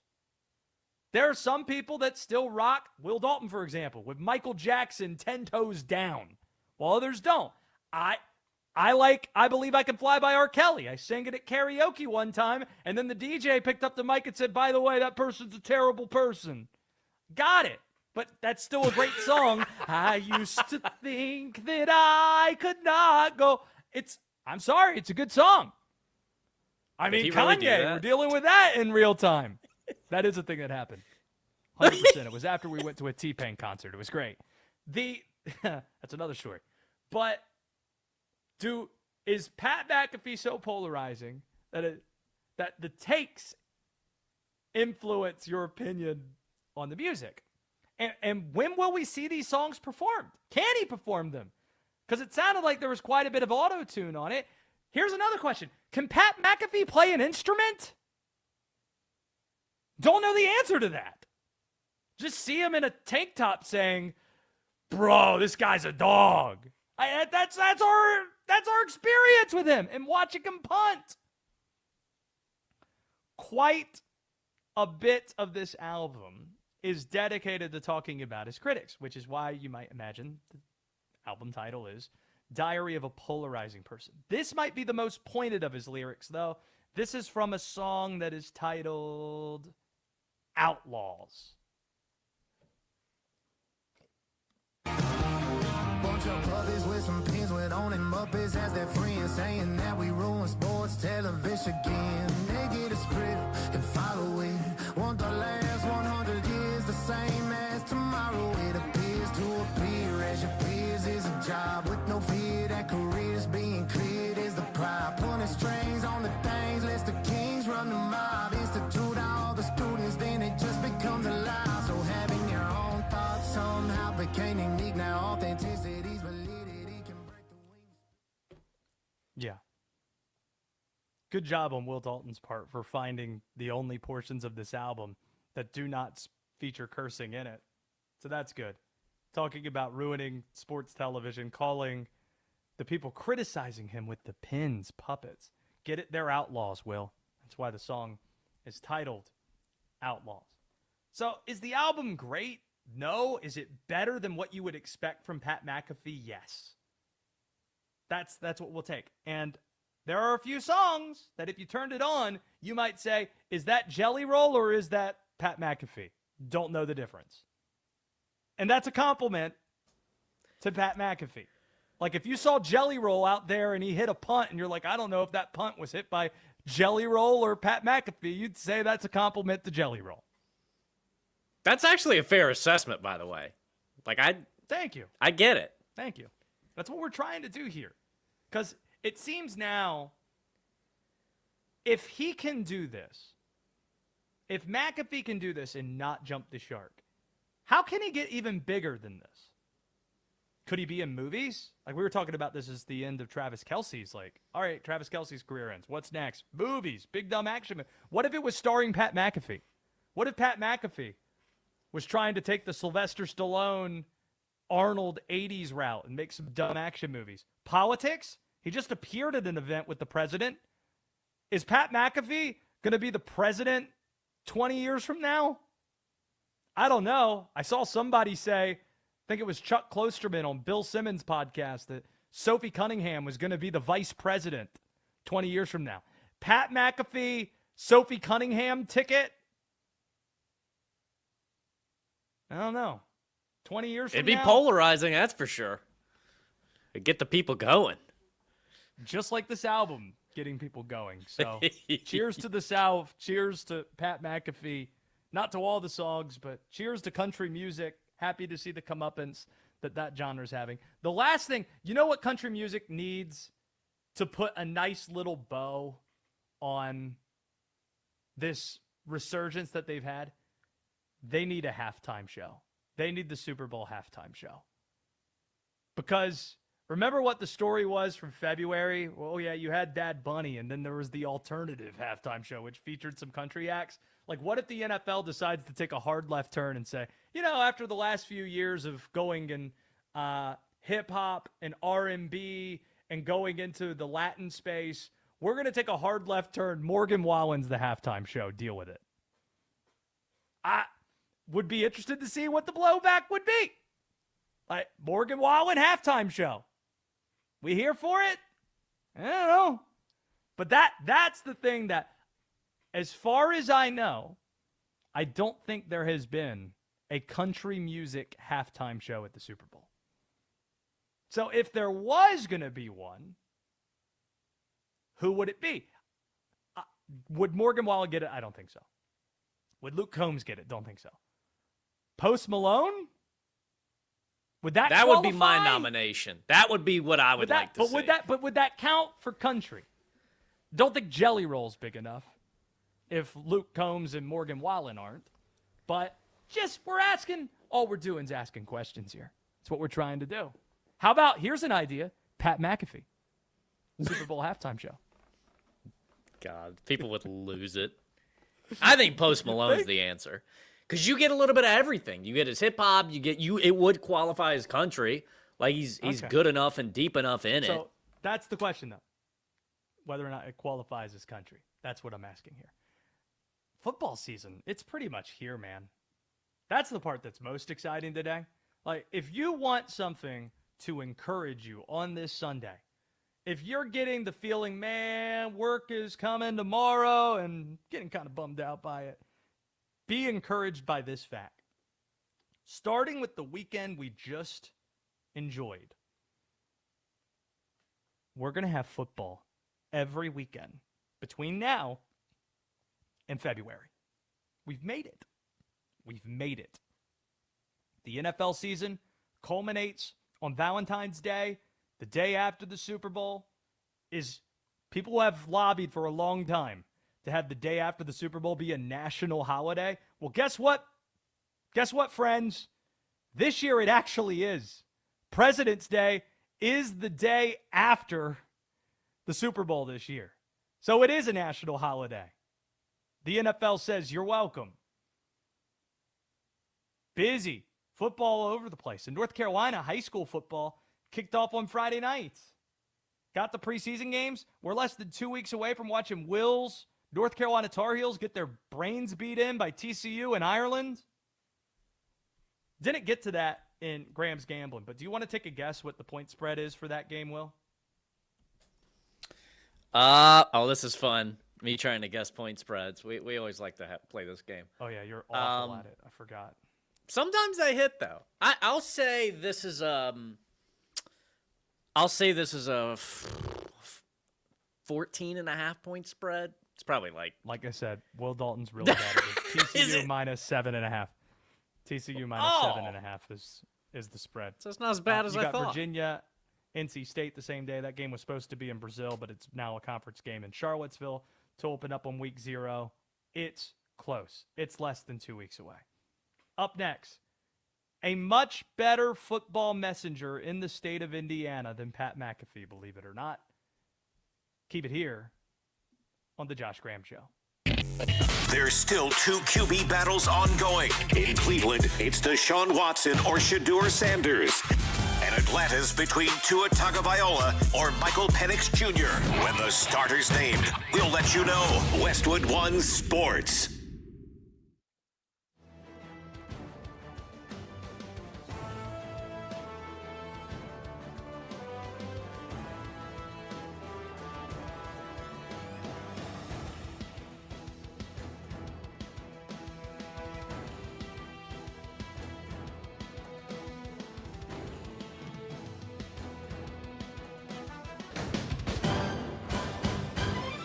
At the tone, the broadcast will begin in 4 minutes, 30 seconds.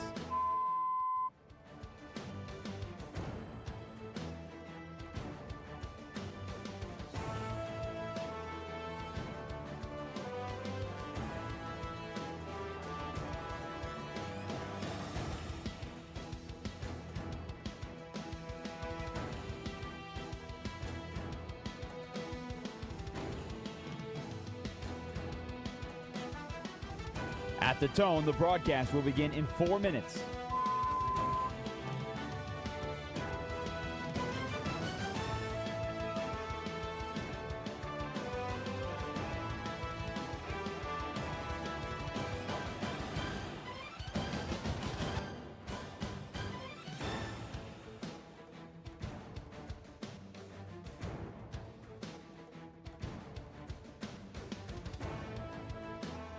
At the tone, the broadcast will begin in 3 minutes and 30 seconds.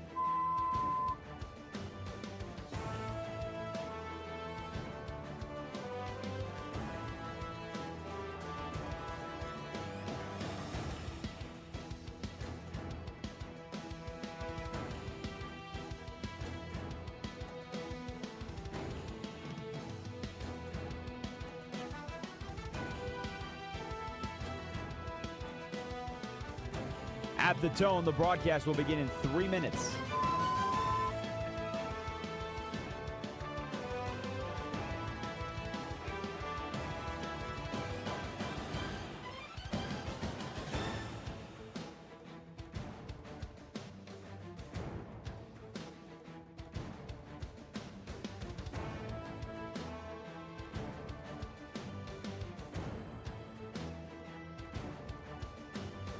At the tone, the broadcast will begin in 2 minutes, 30 seconds.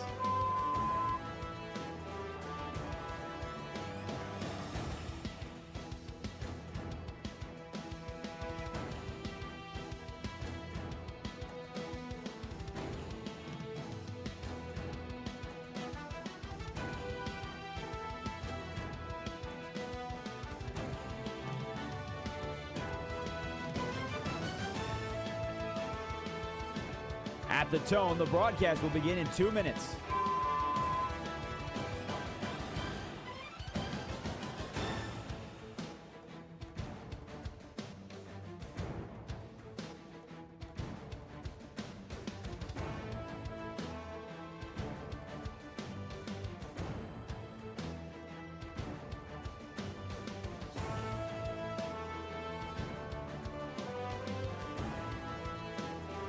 At the tone, the broadcast will begin in 1 minute, 30 seconds.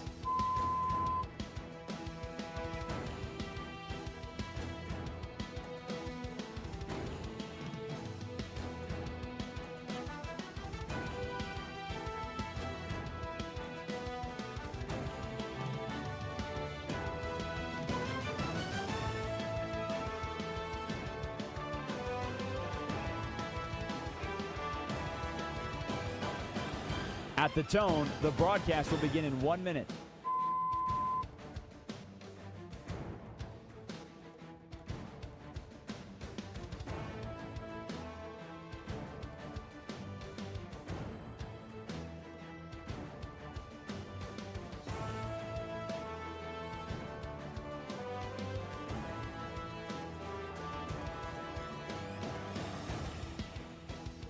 Stations, this is your final time check. At the tone, the broadcast will begin in 30 seconds.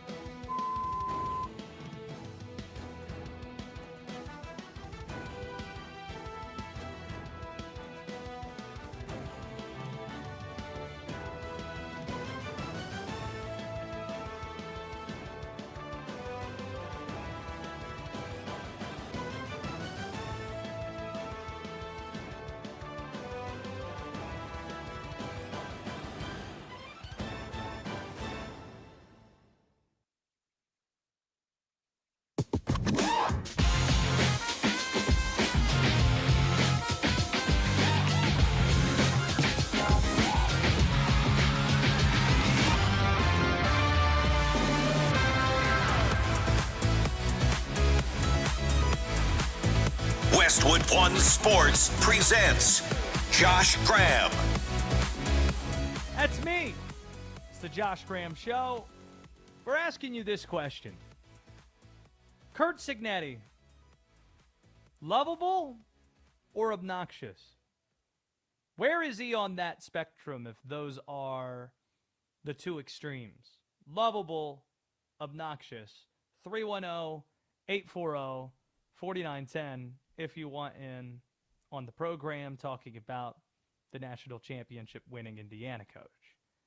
Curt Cignetti, like it or not, has become the face of college football. Quite literally, he's on the cover of the new college football video game. He's being called the next Nick Saban. And he also happens to be the perfect messenger because of his resume and bona fides, what he's done on the field, the perfect messenger for college football, delivering some truth to some powers at B that don't often hear it communicated the way that Coach Sig is known to say some things. Here's what we mean. The latest target of his pointed rhetoric, the Notre Dame Fighting Irish. Indiana, which shares a state with Notre Dame, of course, recently canceled a home-and-home with the Irish for 2030 and 2031. That alone made Golden Domer fans upset.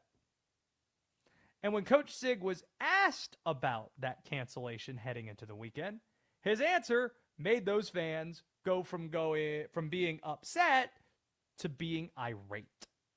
Yeah, I'd like to play Notre Dame. They ought to come to our place twice. We'll go up there once since they're not in a conference. I'd love to play them. Be a great in-state game, you know. I guess there's a backstory to that. I don't quite know what it is. So, you know, it is what it is. And Big Ten schedule's pretty darn tough, too. 2 for 1. Curt Cignetti is talking about Notre Dame football as if it's a group of 6 school. We are based in the state of North Carolina. I've got an App State pullover on right now.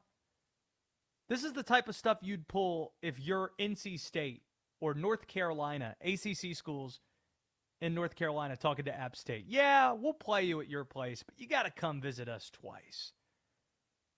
Nobody talks to Notre Dame that way.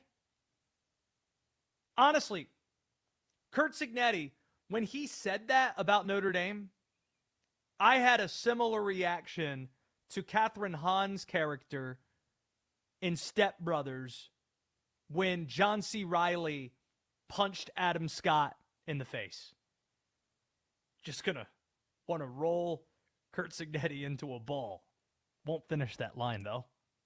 Family program that we have around here. But we never hear somebody talk about the Irish the way that he did. Instead, the rest of the sport just placates them. Seems to be like bowing at the feet of Notre Dame.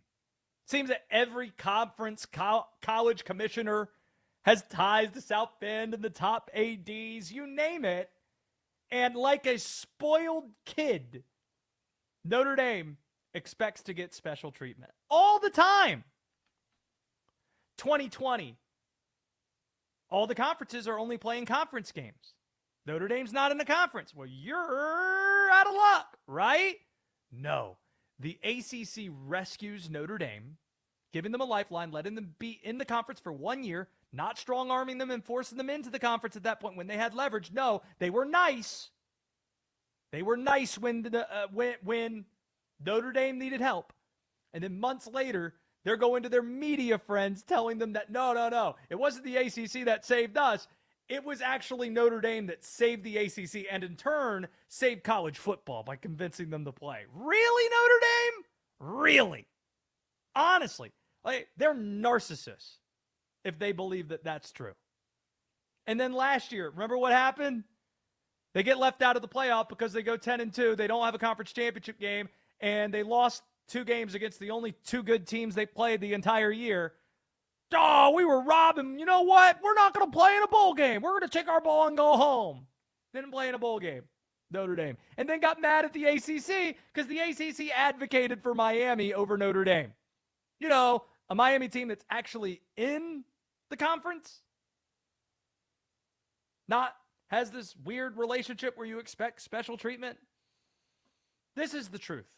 And it's what Curt Cignetti, at the heart of what Curt Cignetti said. Indiana is the program that Notre Dame masquerades as. Indiana went 16-0. Indiana beat all the top teams. Notre Dame played 2 good teams. Lost to Texas A&M, lost to Miami. Indiana played in the toughest conference, beat Ohio State in a conference championship game.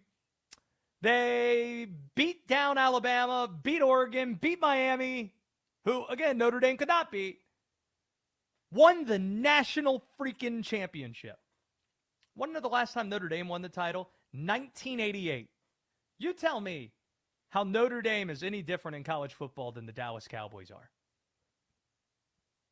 this conflation with exposure, media coverage, how many fans there are of your team being conflated with being good. Dallas Cowboys haven't won anything since the mid-90s. Notre Dame hasn't won a title since 1988, yet they're talked about like they are, the standard in the country. Really? Nah. You're not even the standard in your state. That's Indiana. That's Curt Cignetti. 2 for 1. Come to our place twice, we'll go to South Bend.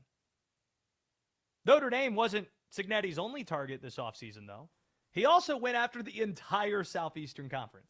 This was back at Big Ten Media Days when he was asked about the strength of the Big Ten. His answer did not disappoint. I mean, we don't run a hype machine up here in the Midwest. We believe everything's earned, not given. And when we fall short, we say we fell short. We don't cry a river, whine, and complain. All right? And that's why we're the best. That's why we're the best. Once again, while very few are willing to say it out loud, Cignetti's right. The Big Ten's won the last 3 titles.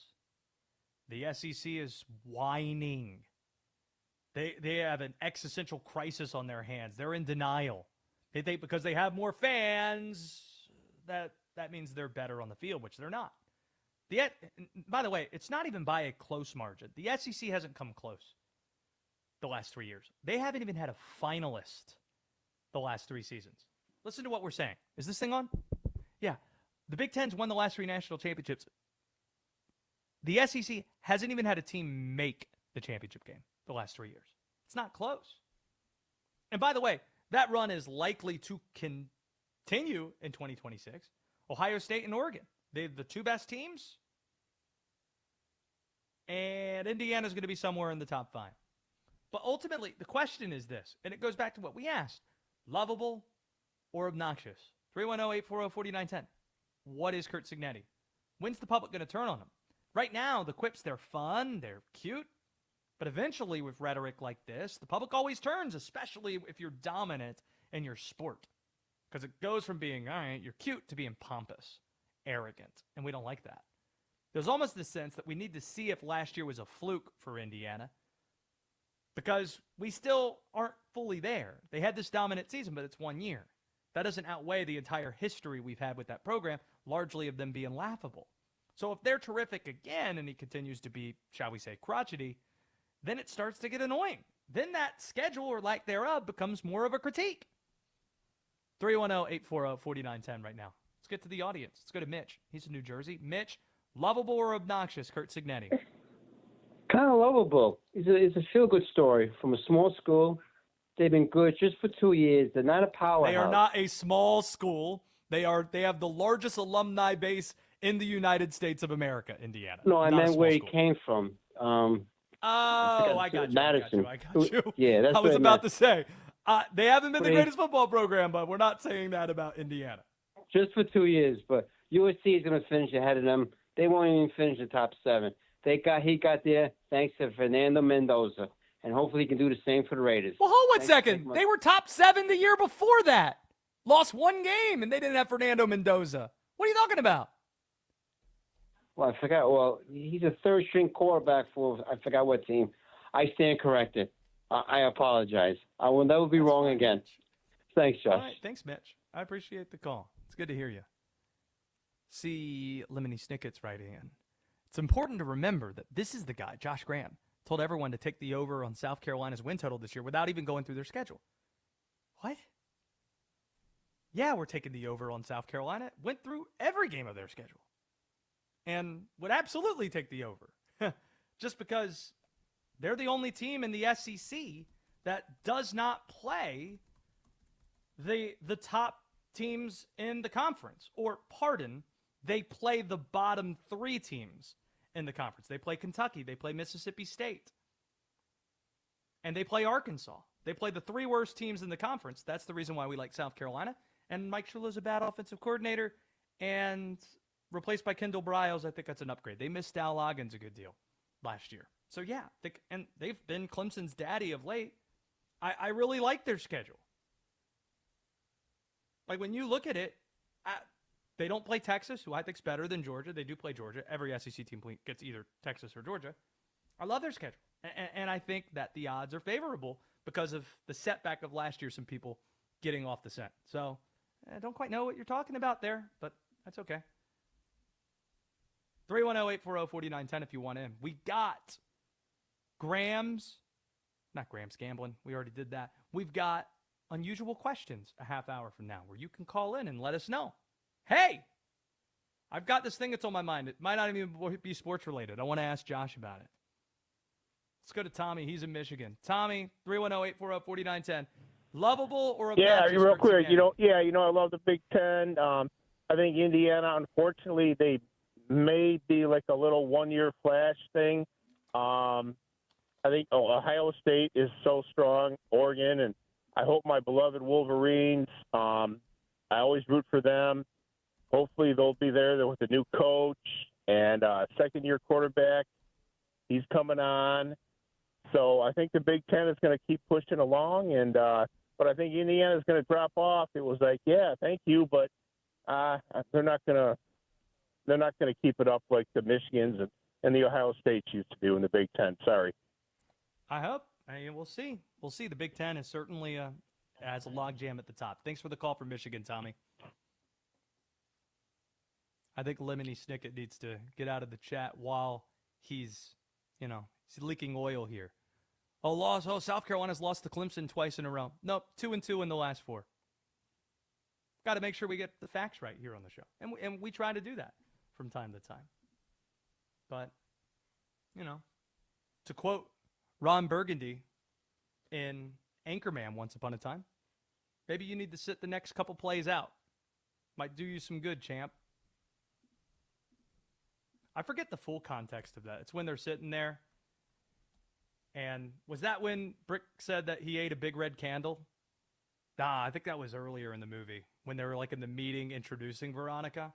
Got to make sure we have our facts straight on the important matters. The 2 best teams in the National League meeting this weekend. Brewers 2, Dodgers 1, top 7. The Brewers might be taking 3 out of 4 from the Dodgers this weekend. We'll be keeping a close eye on that in the final hour of our show and other live baseball scores we'll be getting to in addition to unusual questions in a bit. But between the Browns QB battle and what some rookies have done, the biggest quarterback storyline this week is kind of being overlooked. So we'll hit on it next on the Josh Graham Show. This is Westwood One Sports.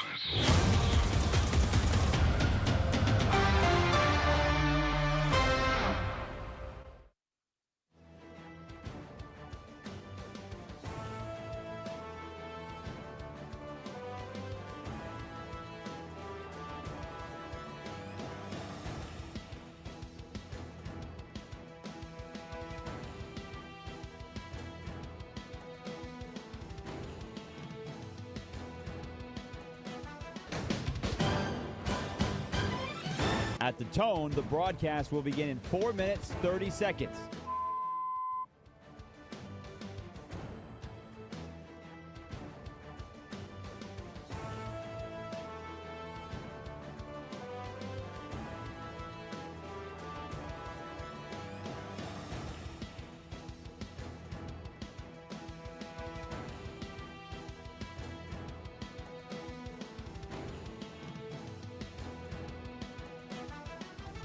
At the tone, the broadcast will begin in 4 minutes.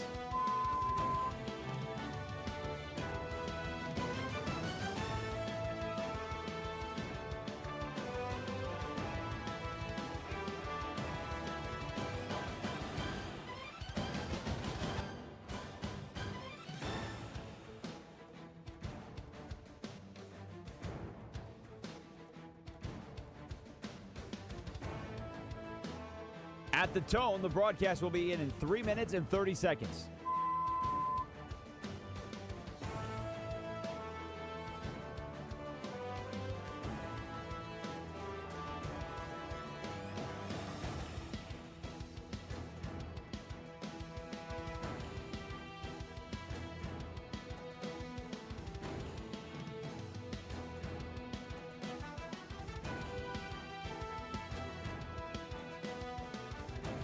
At the tone, the broadcast will begin in 3 minutes.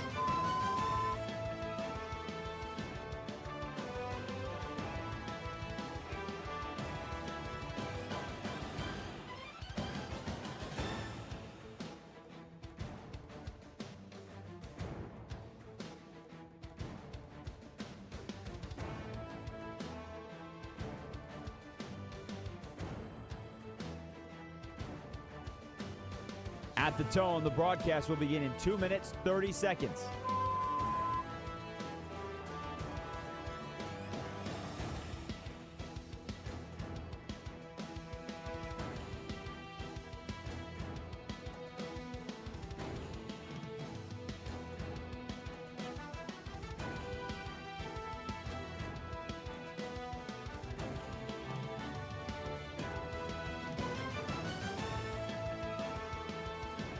At the tone, the broadcast will begin in 2 minutes.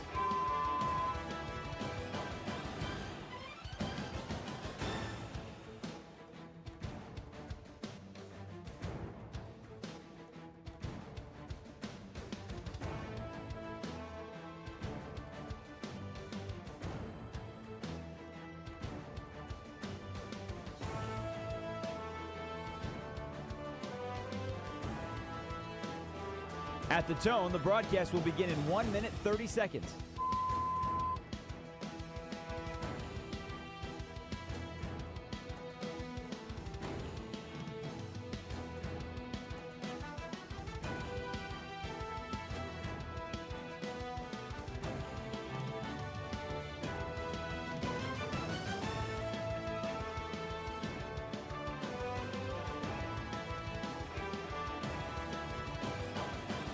At the tone, the broadcast will begin in 1 minute.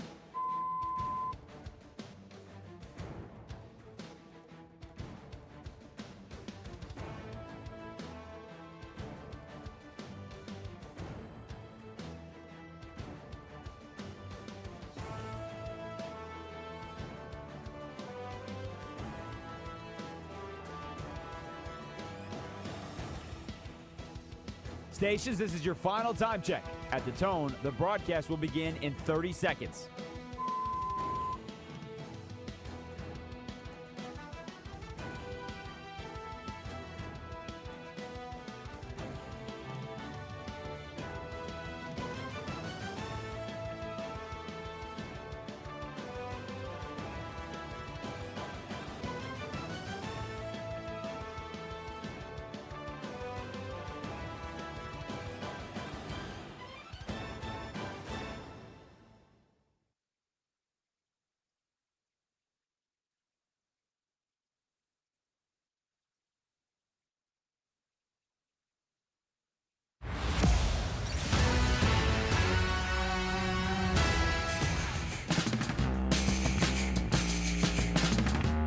Westwood One Sports presents Josh Graham.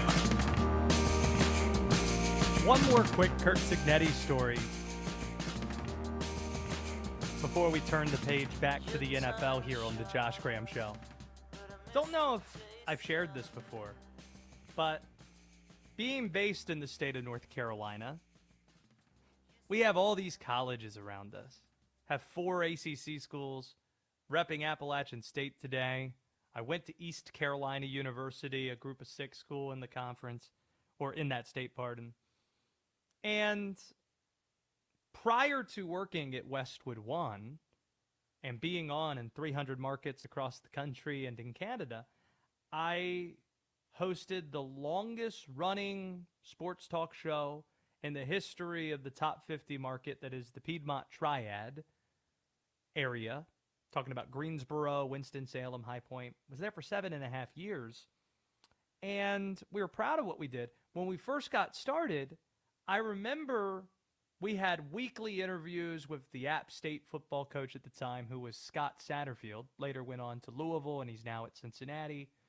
And then every other week, my boss at the time, shout out to our friends at WSJS who are listening to that station right now, made me every other week talk to the FCS, which was previously Division I AA, program that was nearby, Elon's coach, every other week. And I thought it was annoying because we had all these great programs around us that were in the top level of college football. You're going to have me spend time every other week interviewing the football coach at Elon University. They don't even play FBS football in Burlington, North Carolina. The coach at the time was some guy named Cignetti. And what's crazy, when I go back to those interactions with Curt, the guy that we hear who's bombastic, who has the quips and the lines, that wasn't the guy I talked to at all. Just, he was so gracious and kind and just trying to represent Elon for the 2 years that he was there. That's what I remember about those biweekly conversations. So we do ask the question before we get to unusual questions where you can ask us whatever in 20 minutes. Curt Cignetti, lovable or obnoxious, 310-840-4910 if you want in. Getting to the NFL. While so much attention has been paid to the Cleveland Browns quarterback competition and what we've seen the last few days, the impressive debuts for rookies Fernando Mendoza and Ty Simpson, the most significant QB news happened in Minnesota this week. It was easily J.J. McCarthy being benched in favor of Kyler Murray. In the wake of that decision, the reaction, the blowback we've seen is just as noteworthy as the decision that Kevin O'Connell made. Because so many are already writing off J.J. as being a bust or just resorting his career to being a career backup. However, we're saying here today that closing the book on McCarthy's career today would be a mistake. He's still only 23 years old. It's weird because of how popular college football is, and thus following recruiting is, knowing who high school prospects are when they're freshmen, sophomores in high school, how these guys are in the consciousness, how long they've been in the consciousness. Like, think of a guy like Arch Manning, for example. How long have we known about Arch Manning? 5 years? Arch Manning was known by all of us by the time he was a sophomore in high school, that this guy might be pretty good. So if he's entering his fourth season at Texas, we go back 4 years ago to his senior year of high school, 3 years before. We've known who Arch Manning is for 6 or 7 years. And he's only 22 years old. So by the time these guys are 15 or 16, if you're a top prospect, people know who you are. You're being discussed. You're under the spotlight. And J.J. McCarthy was one of those. He was a 5-star recruit in the class of 2021. We've known who he's been since he's 15, 16 years old. 23, by the way, that's the same age Sam Darnold was when the Jets punted on him after 3 seasons. A story that the Vikings should know very well, considering what Sam did once he left Minnesota a year ago, winning the Super Bowl with Seattle. 23 is the same age that Bryce Young was when he was benched 2 games into the 2024 season. Everybody wrote Bryce off, kind of like with J.J. McCarthy right now. Oh, he's a bust. But then what happened? Came back in, final 10 games of that year, flashed, looked really good. 2025, he takes the Panthers to their first playoff appearance in 8 years, first division title in a decade. And apparently, he's having the best training camp he's had as a pro this year. J.J. McCarthy's 23. Given his age and where he was picked, a top 10 pick, J.J. McCarthy hasn't been given enough opportunity, or as Pat McAfee would say, opportune, to warrant getting benched. We sincerely feel that way. He was a top 10 pick. He played 10 games in his career. Because remember, he had a season-ending injury before his rookie season. And when he did play, was he irredeemably bad? Was he? No. Remember, the season started on Monday Night Football with J.J. McCarthy rallying the Vikings back from behind to beat the eventual NFC North champion Chicago Bears. 2 touchdown passes and a rushing score. Oh, but Josh, it was bad at the end. Was it? He closed the year by winning his last 4 starts. And over that stretch, he had 7 touchdowns and just 2 turnovers over that span. Again, nobody is pretending that McCarthy is setting the world on fire. But if you loved him enough, Minnesota, to take him number 10 overall, what did he do to deserve having the rug ripped beneath him so soon? Sincerely asking. JJ being benched and instead plugging and playing Kyler Murray is less of an indictment on JJ and more of an indictment of the desperation head coach Kevin O'Connell has right now. It's an indictment on a dysfunctional organization right now. You tell me if it's the sign of a healthy organization that a GM is fired in late January, January 30th, after all the top executive candidates have been hired. You don't hire the replacement until after the draft in May. Kevin O'Connell having a new boss probably adds pressure for this year. And he's thinking he's got to look over his shoulder. Let's play Kyler Murray right now. Oh, he's slightly better right now. And he should be. He's been a quarterback since 2019, and J.J. McCarthy's played in 10 games. Minnesota, you have to remember, is a passionate sports city. Fans are passionate, but they're also tortured. Minneapolis might be sports hell USA. Their stars always leave and experience career highs away from the Twin Cities. Kevin Garnett, we saw this. Kevin Love, Karl Anthony Towns just this summer. Yes, Sam Darnold qualifies as that too.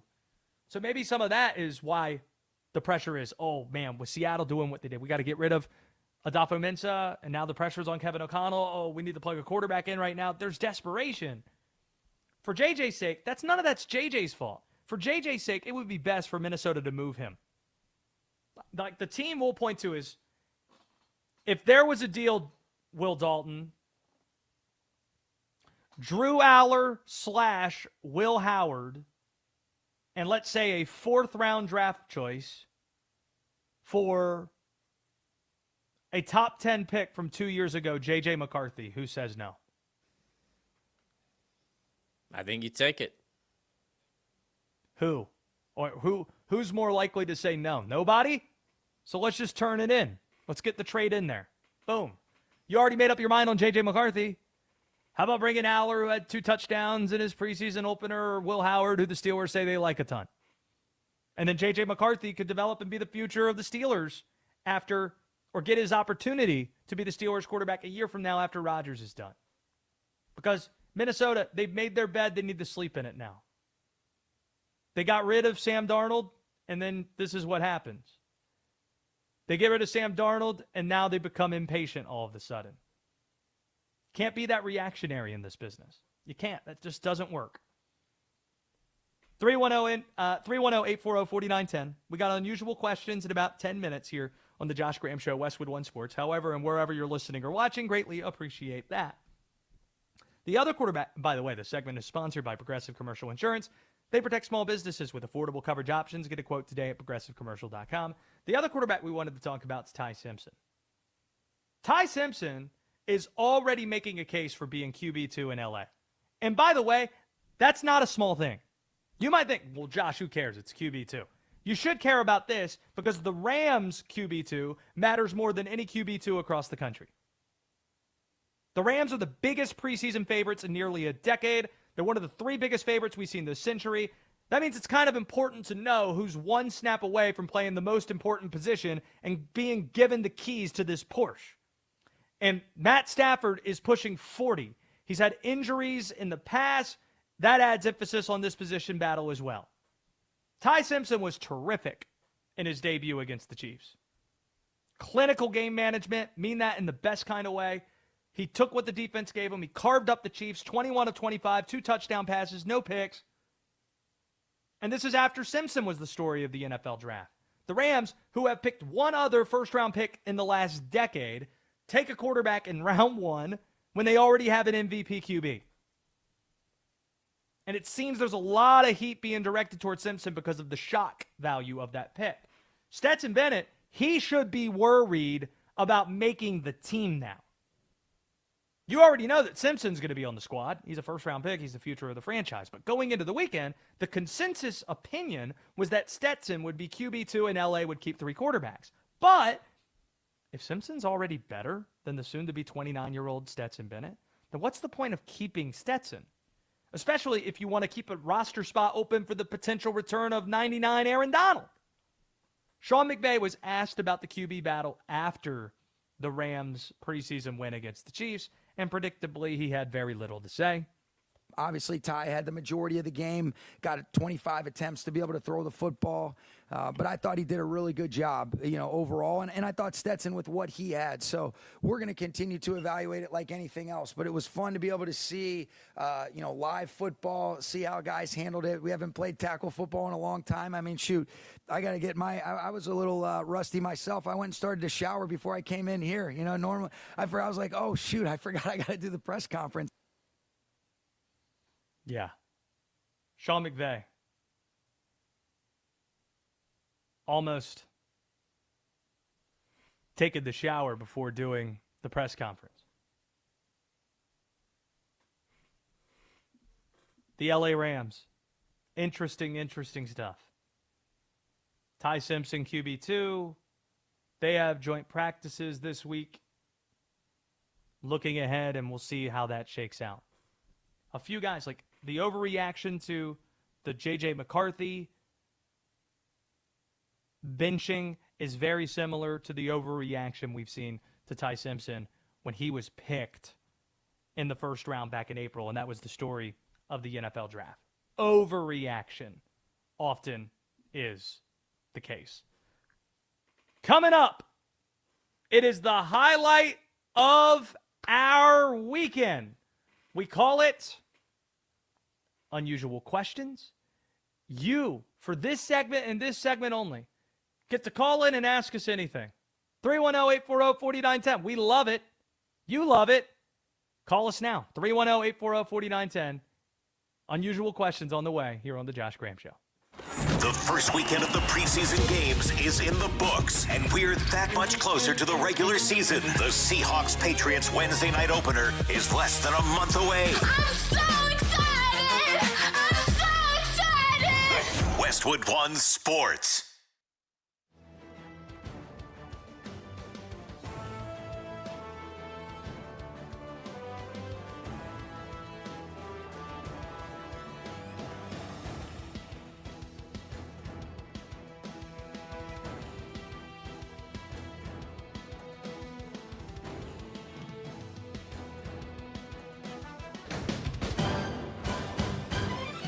At the tone, the broadcast will begin in 4 minutes, 30 seconds.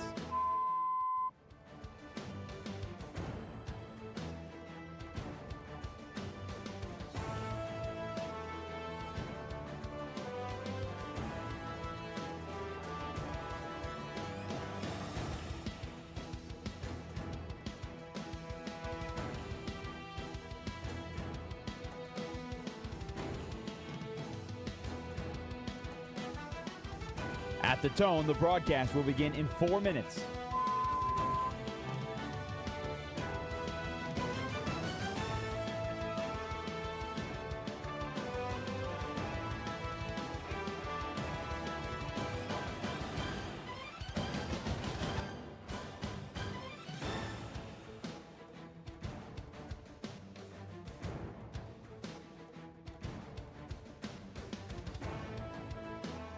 At the tone, the broadcast will be in 3 minutes and 30 seconds.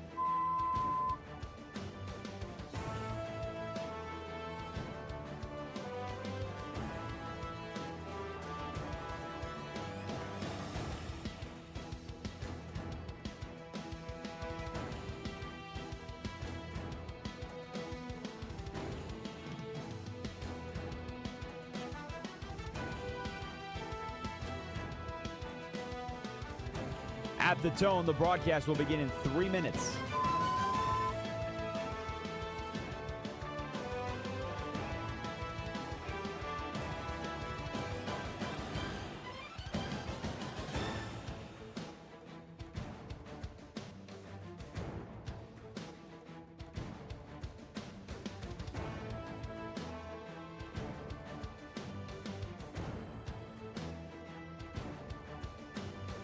At the tone, the broadcast will begin in 2 minutes, 30 seconds.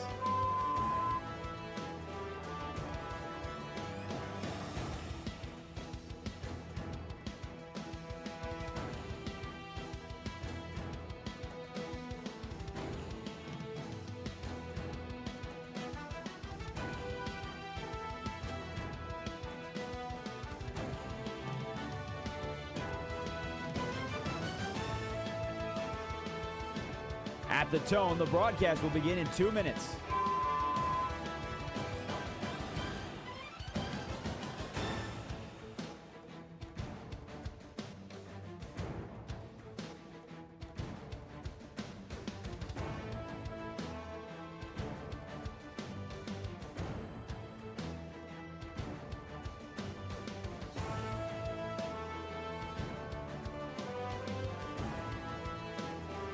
At the tone, the broadcast will begin in 1 minute, 30 seconds.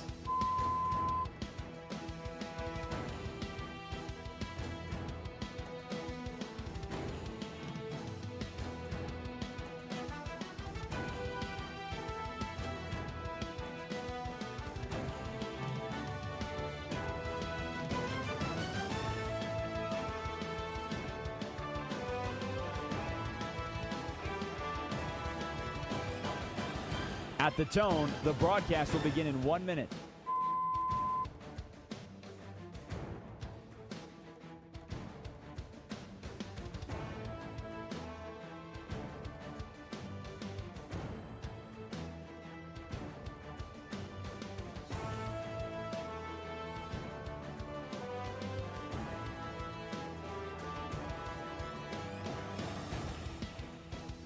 Stations, this is your final time check. At the tone, the broadcast will begin in 30 seconds.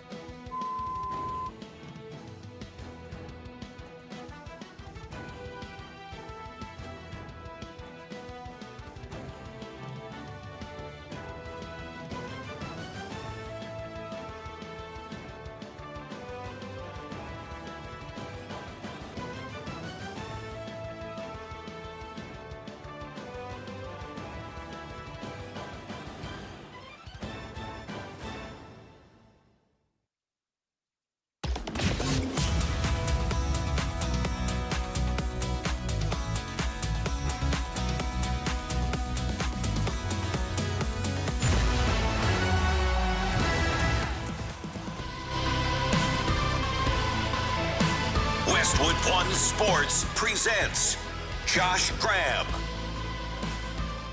It's the highlight of our week. Call us now, 310-840-4910 on the Josh Graham Show.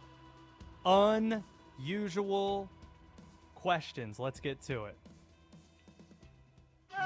Last week, guys, everybody made it out that I got mad at Josh and I left the press conference. That's not right. I thought it was an unusual question, and it's okay. Thanks, Roy Williams.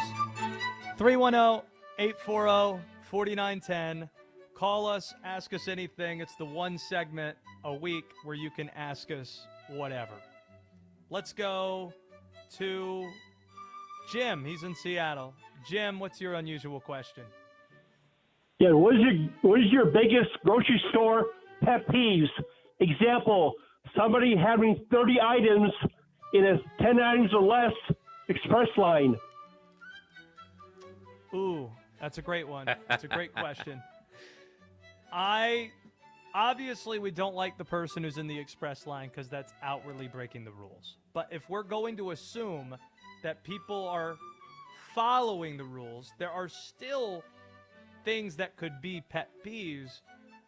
Personally, for me, it's the person who doesn't know how to work their credit card or doesn't know how to use the coupon or whatever. I have little patience in the checkout line for somebody not knowing how to tap the screen or insert their card or whatever. That is mine. Jim, appreciate the call. Thanks for that fantastic start to unusual questions. Will Dalton, do you have anything to add? I just hate it when people move slow, and just have no sense of urgency. I was actually just at the grocery store today. Now, I didn't experience this today, But every once in a while, it's like you'll be waiting in the self-checkout line, and it's just like people have no, like, there's clearly people waiting here, and they just have no sense of urgency. It's almost like they're moving backwards. They're going so slow. It's astonishing sometimes. And it makes me want to go twice as fast when I finally get up there. It's just like, I'll show you. I asked my unusual question earlier when I was looking ahead to this Netflix documentary series. I don't even know if it's a series. It might just be just the doc itself, called The Death of a Pastor's Wife.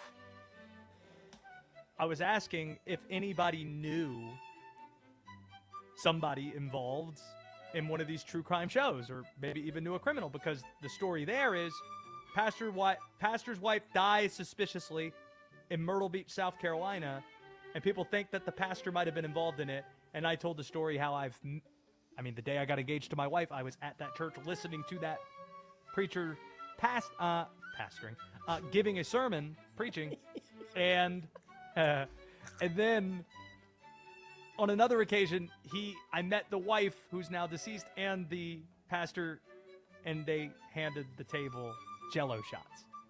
That's a thing that actually happened in real life.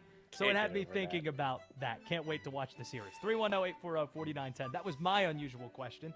Let's see what Burt in Baltimore has for us.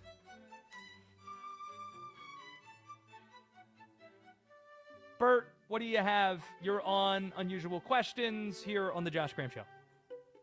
All right, with respect to the big three sports, and I'd kindly request a response from both of you gentlemen. With respect to the big three sports, if you could be either a player, a coach, a general manager, or an owner of a championship-winning team, so football, baseball, or basketball, which would you rather be and why? Do you get the talents that come along with those players? Absolutely. Okay. Thanks, Burt. So, Will, I'm between two things. Obviously, I'd love to have the talents of Victor Wembanyama, just to do all the things that Victor can do. But then there are some discomforts that come along with being that height. I think that would be the answer we all go to, so we could then just go to a gym and dunk all day. But I'm going to reverse it and say actually the best places to be is to be Steve Ballmer. Like to own a team, or, I'll be David Rubenstein. But the problem if I pick David Rubenstein is that he's so old, like he's in his mid-70s. You kind of you get his money, but you also take his form as well in the way that Burt is describing. So I'm trying to think, who's the youngest owner in sports? That's who I want to be, because I don't really have to do anything and I'm just filthy rich. And I get to watch all the games. That's a good answer. I think I'd want the talents of Steph Curry. I think that's what I'd want to do, because it's just, I feel like dunking and LeBron, like players like that Steph might be can the popular. Dunk? No. I'm talking about. I feel like a lot of people would answer like LeBron or Kobe, and they would want that high-flying ability. You like to show up at a gym and do what Steph does in pregame warm-ups. Just start hoisting and people looking at you like it's like Mike. Yeah, because he's so slick with it, and it's just I don't know. I think it's so cool. I'd want to do that. Holy cow. The Athletics just hit a 2-run homer. They're up 4-2 on the Rangers. If this holds up, the Orioles will be in the final wild card spot by themselves. Holy cow. Let's go to Jeff, who's in Wisconsin. Jeff, what do you have? Oh, yeah. Hey, I got a question. Would you bring back, Chris, if you could go back in the day, professional bowling, bring back Nelson Burton Jr. and Chris Schenkel live on ABC, Sunday afternoon, live professional bowling. It was This is our competition. It was almost must-watch TV. Would you bring that back? It's a great question, and by a great question, Because I know you're probably too young, but they still have bowling on. Hold 1 second. I know what you're talking about. No. I know the appeal. but I would still answer the question no. Thanks for the call, Jeff. Yes. Good to hear from you. But I will cap this by saying, who do you think you are? I am! That's what I got to say. Little Dog has the right answer here. I think Tom Dundon's who I'd like to be as the owner because he owns one of my favorite teams. He's a younger guy, Carolina Hurricanes owner, and now he owns the Portland Trail Blazers as well. Even though he's a bit under fire right now, I'd like to be that guy, have my entire family's name on the Stanley Cup. Emily is in San Diego. Emily, what is your unusual question? Well, my unusual question is going to be for both of you, and hopefully you'll have answers to them. If not, if you have to think about it, then if you just will think about it and then tell me later. If now someone just won the $800 million lottery. Okay, back east. I'm in San Diego. So back east. And my question to you guys is, if you had the opportunity to have been the winner, would you change your life or would you go on living the way you are? Oh, Emily. Appreciate the call. It's an easy answer. I would definitely change my lifestyle and behavior. Are you kidding? I would never eat at a fast food restaurant probably ever again. I'd eat the healthiest food possible, and I don't know. Would I live in a bigger house? Probably. I don't, yes, I would change my lifestyle. I don't know what the argument is otherwise. I mean, what are you going to do with that money? You're going to die and then you're going to give it to someone else and the government's going to get half of that anyway. I would live a little bit differently, probably. Even though, I mean, that's about the salary I get paid here at Westwood One Sports. So I don't know how much different it would be, honestly. 800 mil is what she said, I think, a year. Might have to do a little bit of movement on that. Will Dalton, what's your unusual question? It is the Josh Graham Show, Westwood One Sports, 310-840-4910. What's your unusual question? So earlier this week, I saw something on social media that got me going. So somebody put out that, like, the Burger King fries, like that style of fry was the worst type of fries, like the really crispy ones. And I took great offense to this because I think those fries are some of the best fries. Like, they're up there just because I like them crispy like that. And so it got me thinking, that's certainly not the worst type of fry. But what is? What do you think the worst type of fry is? Say, for me, I think it's steak fries. Oh, brother. I love sweet potato fries. I'm out. No, Mondo is naughty. He knows I'm 100% right. Mondo, come on! It's like, what are you going to do? You're going to do an alcohol-less beer as being great? No. Fries are supposed to be unhealthy. They're supposed to be like actual potatoes. Sweet potatoes can kick rocks. Oh, we need to put cinnamon on it to be good. Stop. Where are you at, Mondo? No, I'm sorry. I love sweet potato fries. I hate steak fries. Oh! It's like, just give me a big Thank potato. See, Linnell's probably going to want to fight you in the street because he made me upset this morning talking about steak fries being his favorite type of fries that he got Oh, they stink. I think he said he was at Red Robin, and then he said that Chick-fil-A is the most overrated, overpriced fast food joint there is. Linnell, I mean, talking about the Lord's chicken on a Sunday is bold. Sunday morning, incredible Watch work out, on his everybody. part. Everybody stay safe. I was with a bunch of kindergartners, like, babysitting during a church service this morning, driving home listening to that, and I don't know, man. Nearly brought Satan out of me. Nearly called him and just wanted to yell at Linnell. What are we doing? Anyway, 310-840-4910 if you want in. The worst type of fry, I just answered it. You probably don't like the answer. Let's go to Mario, who's in Miami. Mario, what's your unusual question? We lost Mario. Let's go to Ed. He's in Cleveland. Ed, what's your unusual question?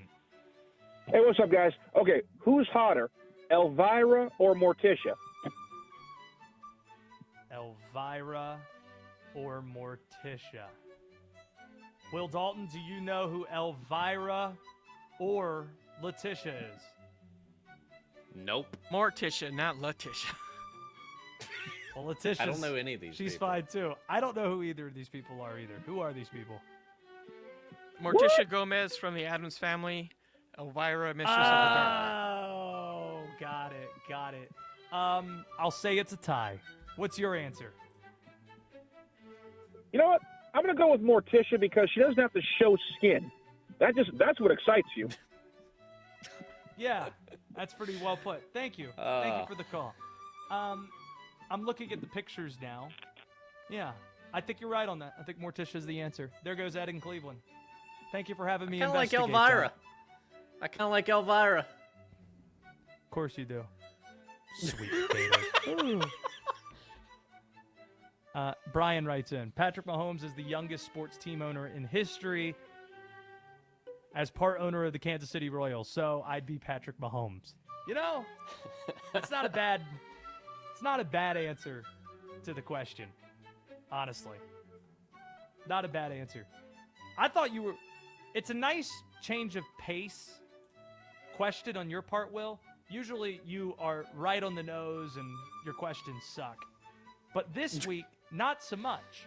Like, I thought you were going to ask me what the best type of fry was, and I'm ready to jump in there talking about the Chick-fil-A waffle fry, or to talk about McDonald's golden fries, or to talk about the Bojangles seasoned fries being in North Carolina. Was ready to jump in and have that be my take. By the way, all food that I would not be eating if I won that $800 million lottery that Emily was asking about. But you kind of threw a curveball on me. I wasn't expecting that. See? I'll throw a little change up in there from time to time. I'll do it. And that has been unusual questions for this week. I will answer this question that Lil Dog writes in the chat on the way out, though. Better first date, Costco or Sam's Club? Jesus Christ. Oh, this is somebody who's known us for a while. Shout out to Lil Dog, because there's some backstory here. Mondo, are you familiar with Costco? Are you a Costco man at all? Yes, I am a gold member. You're a card-carrying Costco member. Yeah, I'm where's glad. my executive. Will Dalton and I, look at that executive card. It's beautiful. Me and Will have been working together for 4+ years. Yeah. A long time. About 4.5. Maybe a week or two into Will and I working together, Mondo. He being a single person, at this point, I'm about to get married. I'm like a couple months away from getting married. Will says, you know what I'll do? I'll go on a Costco date, because we had interns on the show that we were working on at that point that said, hey, you know what's a really good first date? Costco. And we had multiple interns say that. And we said, you know what? I think there's a good idea there. And this turned out to be a debate and a topic on the show that we were doing. And Will committed to doing that. Hey, I'm going to go on a first date to Costco. And then it became a running bit, Mondo, where Will would not do it. He'd be on all the apps with his Patrick Swayze Roadhouse type hair, swiping right, all the things. But he would never, for the show, he would never commit to the bit of actually going. So we would literally talk about this for years and years and years, and he would never do it. Why? Why would you not go to Costco and do the thing, even just for the show? I don't know. I mean, I kind of decided that I don't think it's the best first date option. I don't think that's it. Mondo, are you on my side of the fence here, thinking I don't think that's Costco impressive. is a perfect first date option? I think it is. You know, I never thought about that. Amazing first but date. you're making a great point. It's an awesome first. They have like lounge areas. They got free samples. You can walk around. There's so much check to out the look at, TVs, and then try if out you some want to go clothes. hit, if you want to go hit the food stand, get whatever you want, honey. Go to town. Whatever you want. You want 2 hot dogs? I got you. $1.50 a piece. It's there. You want a slice of pizza? You want the chicken bake? I mean, it's an amazing first date because you're just trying to get to know each other. You're trying to make sure you didn't get catfished if you're meeting off the internet. Like that's the purpose of the first date. And honestly, I don't understand what the argument against is, other than you're scared of commitment. Because I've made the joke many times I'm not that scared Will of Dalton commitment. is going to do this and he's going to meet his wife. Because the reality is, if she judges you so much to think this isn't a great date, which, by the way, it's off the wall and women love off the wall, then that's not the person you want to be marrying anyway. That's not the person you want to be with anyway. Win-win. You save time. You can Honestly, also would you not? you The can talk person about, you like, want to the be tips with and is stuff. not the person. Yes, what do you got, Mondo? You can talk about the tips and like all the secret codes and like the secret sales that they have. It's like if it's 98 cents, it means something different. There's a lot of interesting stuff about Costco. You should know, Costco- Mondo. You should know. I just got a text from Mike Wickett, and he wants in on this conversation. So Is Wicket there? Because I was about to promote. I was about to promote Wicket's show. Like he's going to be all over Candace Parker's Hall of Fame speech from last night, talking about switching teams. He's going to be all over that in just the next half hour or so. Hey, Wicket, I was just about to promote your show. Thank you. With the terrible lead-in I got yesterday, you owe me. But this is what a great lead-in right woman now, though. did you convince to marry you, considering that your ideal first date is a wholesale grocery store? Thank you, Wicket. What in the hell? I didn't. What? I didn't say You want ideal. 2 chicken bakes, baby? I got you. What are we doing here? Thank you, I Wicket. didn't you get say ideal. I said, in response to the interns who said it was a good idea, that, if I were single, I would try it. And I That love, doesn't by the sound way, bad. you're so worried about getting catfished that Costco is how you make sure you don't get catfished? Hey, and by the way, are you married, Wicket? Are you Yes. a married man? 9 years, married to my wife. We have 3 Okay. kids. About a year ago, we do a monthly date night, me and my wife. Okay. She says to me, we're going to do a date night this month, but Your I want it to be fiance, by the way, $20. fiance. You're not married yet. No, you still no. got time. I am married. What are you talking Oh, about? okay. I've been married for 4 years. I thought you said you're This getting is married in a before. month. My bad. I must have missed that. No. It was right before when me and Will first started to get to know each other. Got it. This got is 4 years ago that this bit's been going on for a while now, and this kind commenter brought it back up. But what I'm saying is, a year ago, me and my wife were married, and she says, hey, we can do our date night. Can we keep the budget under $20? I said, all right, I got it figured out. So I take my wife, we do the Costco date. We go to Costco. It's like on a Friday. They got the samples out, and I told her there's one rule. The one rule is this. We're not buying anything practical. We're not going to buy the things that we need for our home or anything like that. No. And we just walked around, and there were a lot of fun things that otherwise we wouldn't notice when we're grocery shopping. And we went to the food stand. We got some things that normally we wouldn't try if we're just like grabbing something on the go. Let me just get a hot dog. And then we had some money left over. We went across the street to the Barnes & Noble. She got a book. It was a home run date. Listen. Home run date. I realize that I live in Iowa, and it's kind of a boring state to live in. I understand that. thought it was heaven. There's not a lot going on here in Iowa. But your idea of a fun night out with your wife is Costco and then Barnes & Noble? It was great. We had a great time. It was excellent. And You by don't the have way, any. You don't have any kids, do you, Josh? Josh, you don't have any kids yet, do you? I have a 2-year-old. Okay, so but Or 4 close years to being ago a you 2-year-old. didn't. That's my point. 4 years ago, before you had children, you don't use your off time when you have kids to go to a place that you shop for the stuff for the kids. Like now, you wouldn't do that now, would you? I go to Costco every week, my man. I Yeah, but bring not a pack with of the bags. wife for a I bring- hot date.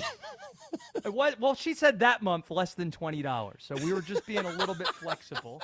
By the way, did you think about going to that Iowa game? Did you think about going to the Field of Dreams game this past week? I have lived in Iowa for 3 Field of Dreams games and have not made it to Dyersville yet. Again, I've got 3 kids. It's a couple hours east of me. I can't get away from it, but I think I probably should at some point. I mean, I live in the damn state, so. Carl Ravitch is on board with our Bull Durham game idea for 2028, celebrating the 40-year anniversary of Bull Durham. playing a game in Durham, North Carolina. The AAA affiliate to the Tampa Bay Rays is the Durham Bulls. Have Tampa involved in the game, have them wear Bulls uniforms, the whole deal, get Costner there. Are you on board with this campaign that I'm leading?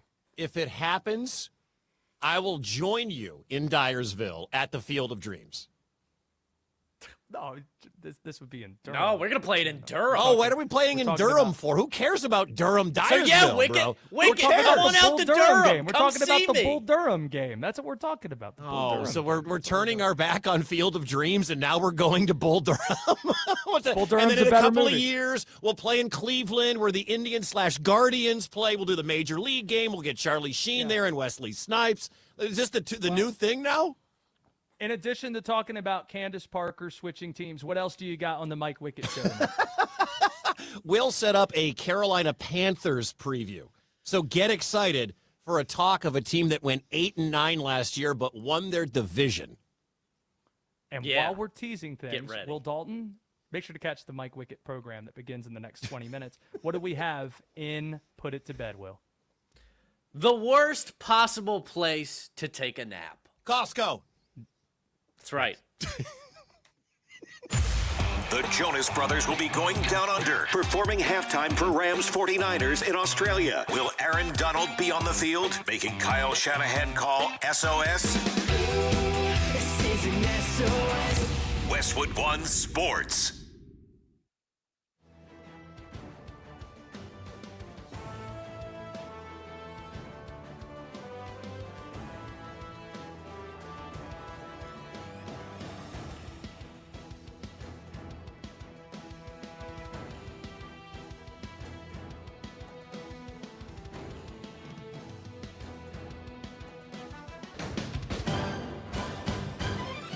At the tone, the broadcast will begin in 4 minutes, 30 seconds.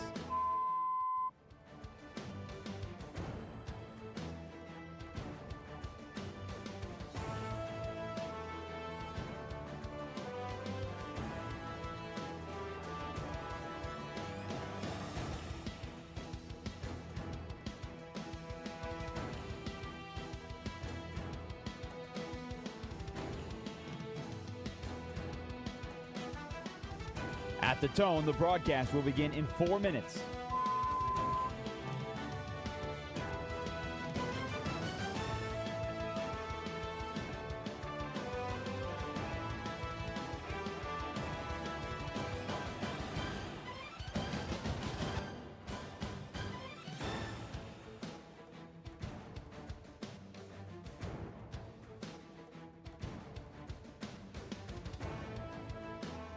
At the tone, the broadcast will begin in 3 minutes and 30 seconds.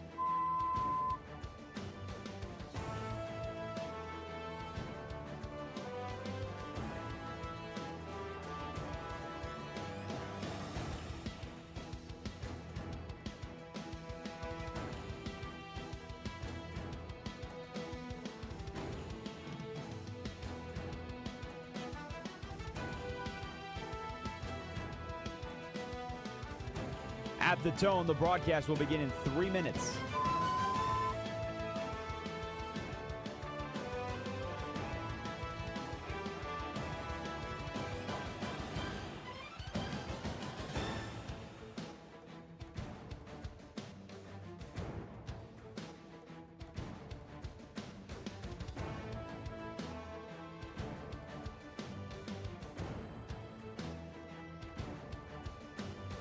At the tone, the broadcast will begin in 2 minutes, 30 seconds.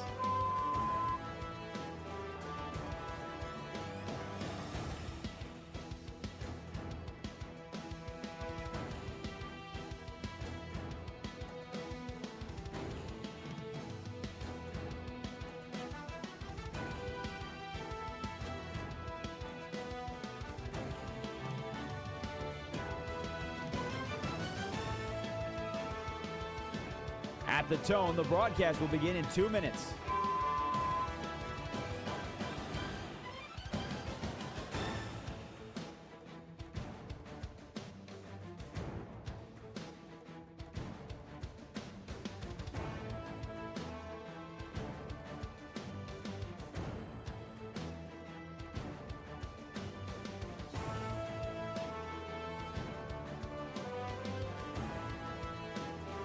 At the tone, the broadcast will begin in 1 minute, 30 seconds.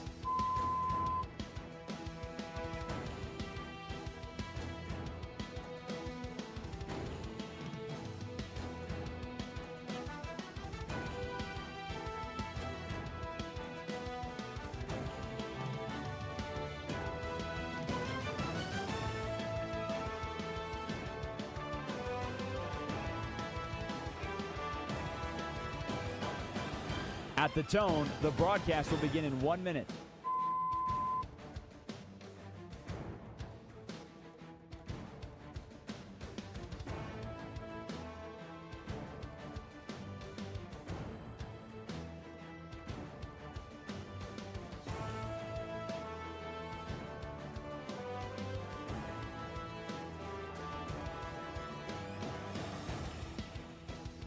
Stations, this is your final time check. At the tone, the broadcast will begin in 30 seconds.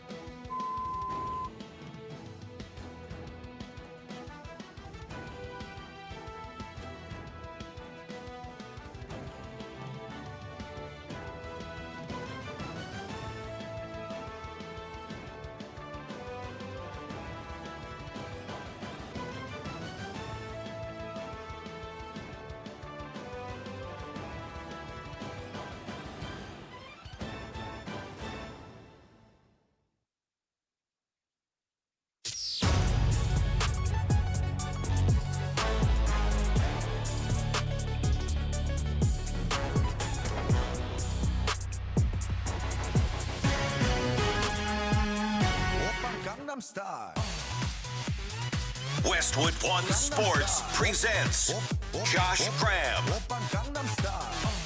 Mike Wickett, he takes over in the next 10 minutes. Appreciate Mondo and Will Dalton's contributions to the show. Are you doing the thing where you're working 3 shows again, Will Dalton, today? Did I just hear that right from Wickett? Yeah. I'll be with Wickett and then Johnny Ballgame and the nightcap. You're going to be on for 11 hours today? Yeah. Insanity. Certainly. Just very strange behavior on your Hanging part. with my Okay. people. Yes, you are. Make sure you catch Will Dalton for the next, how many more hours would this be? 8? 8 yeah, hours? 8. Yeah. Will Dalton's going to be here for the next 8 hours. You enjoy that. Let's I close will. out today's program by putting it to bed. So this guy got arrested because he was found asleep. Now, it's not illegal to take naps. I think it's just a matter of where you decide to take said nap. So, this guy was found asleep aboard a JetBlue airliner. And the trick here is, it wasn't just like, oh yeah, this plane landed and everybody got off and he's asleep. No, this plane had not taken off or anything. It was grounded for maintenance. So this guy somehow snuck into the airfield and he wandered into a plane that was just idle and he took a nap while the plane was getting maintenance. Yeah. And then he got arrested for it. And he finished his nap in the clink. Are you a good napper? Do you nap often?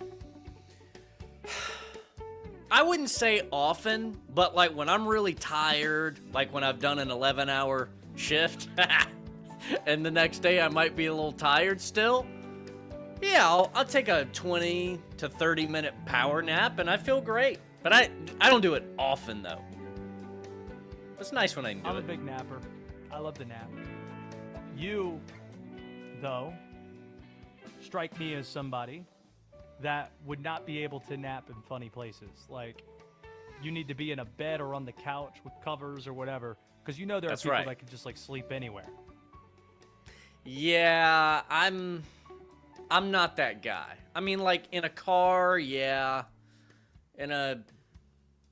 But like a random place. I mean, I guess if push came to shove and I was that tired, maybe. But I'd like to be in a bed.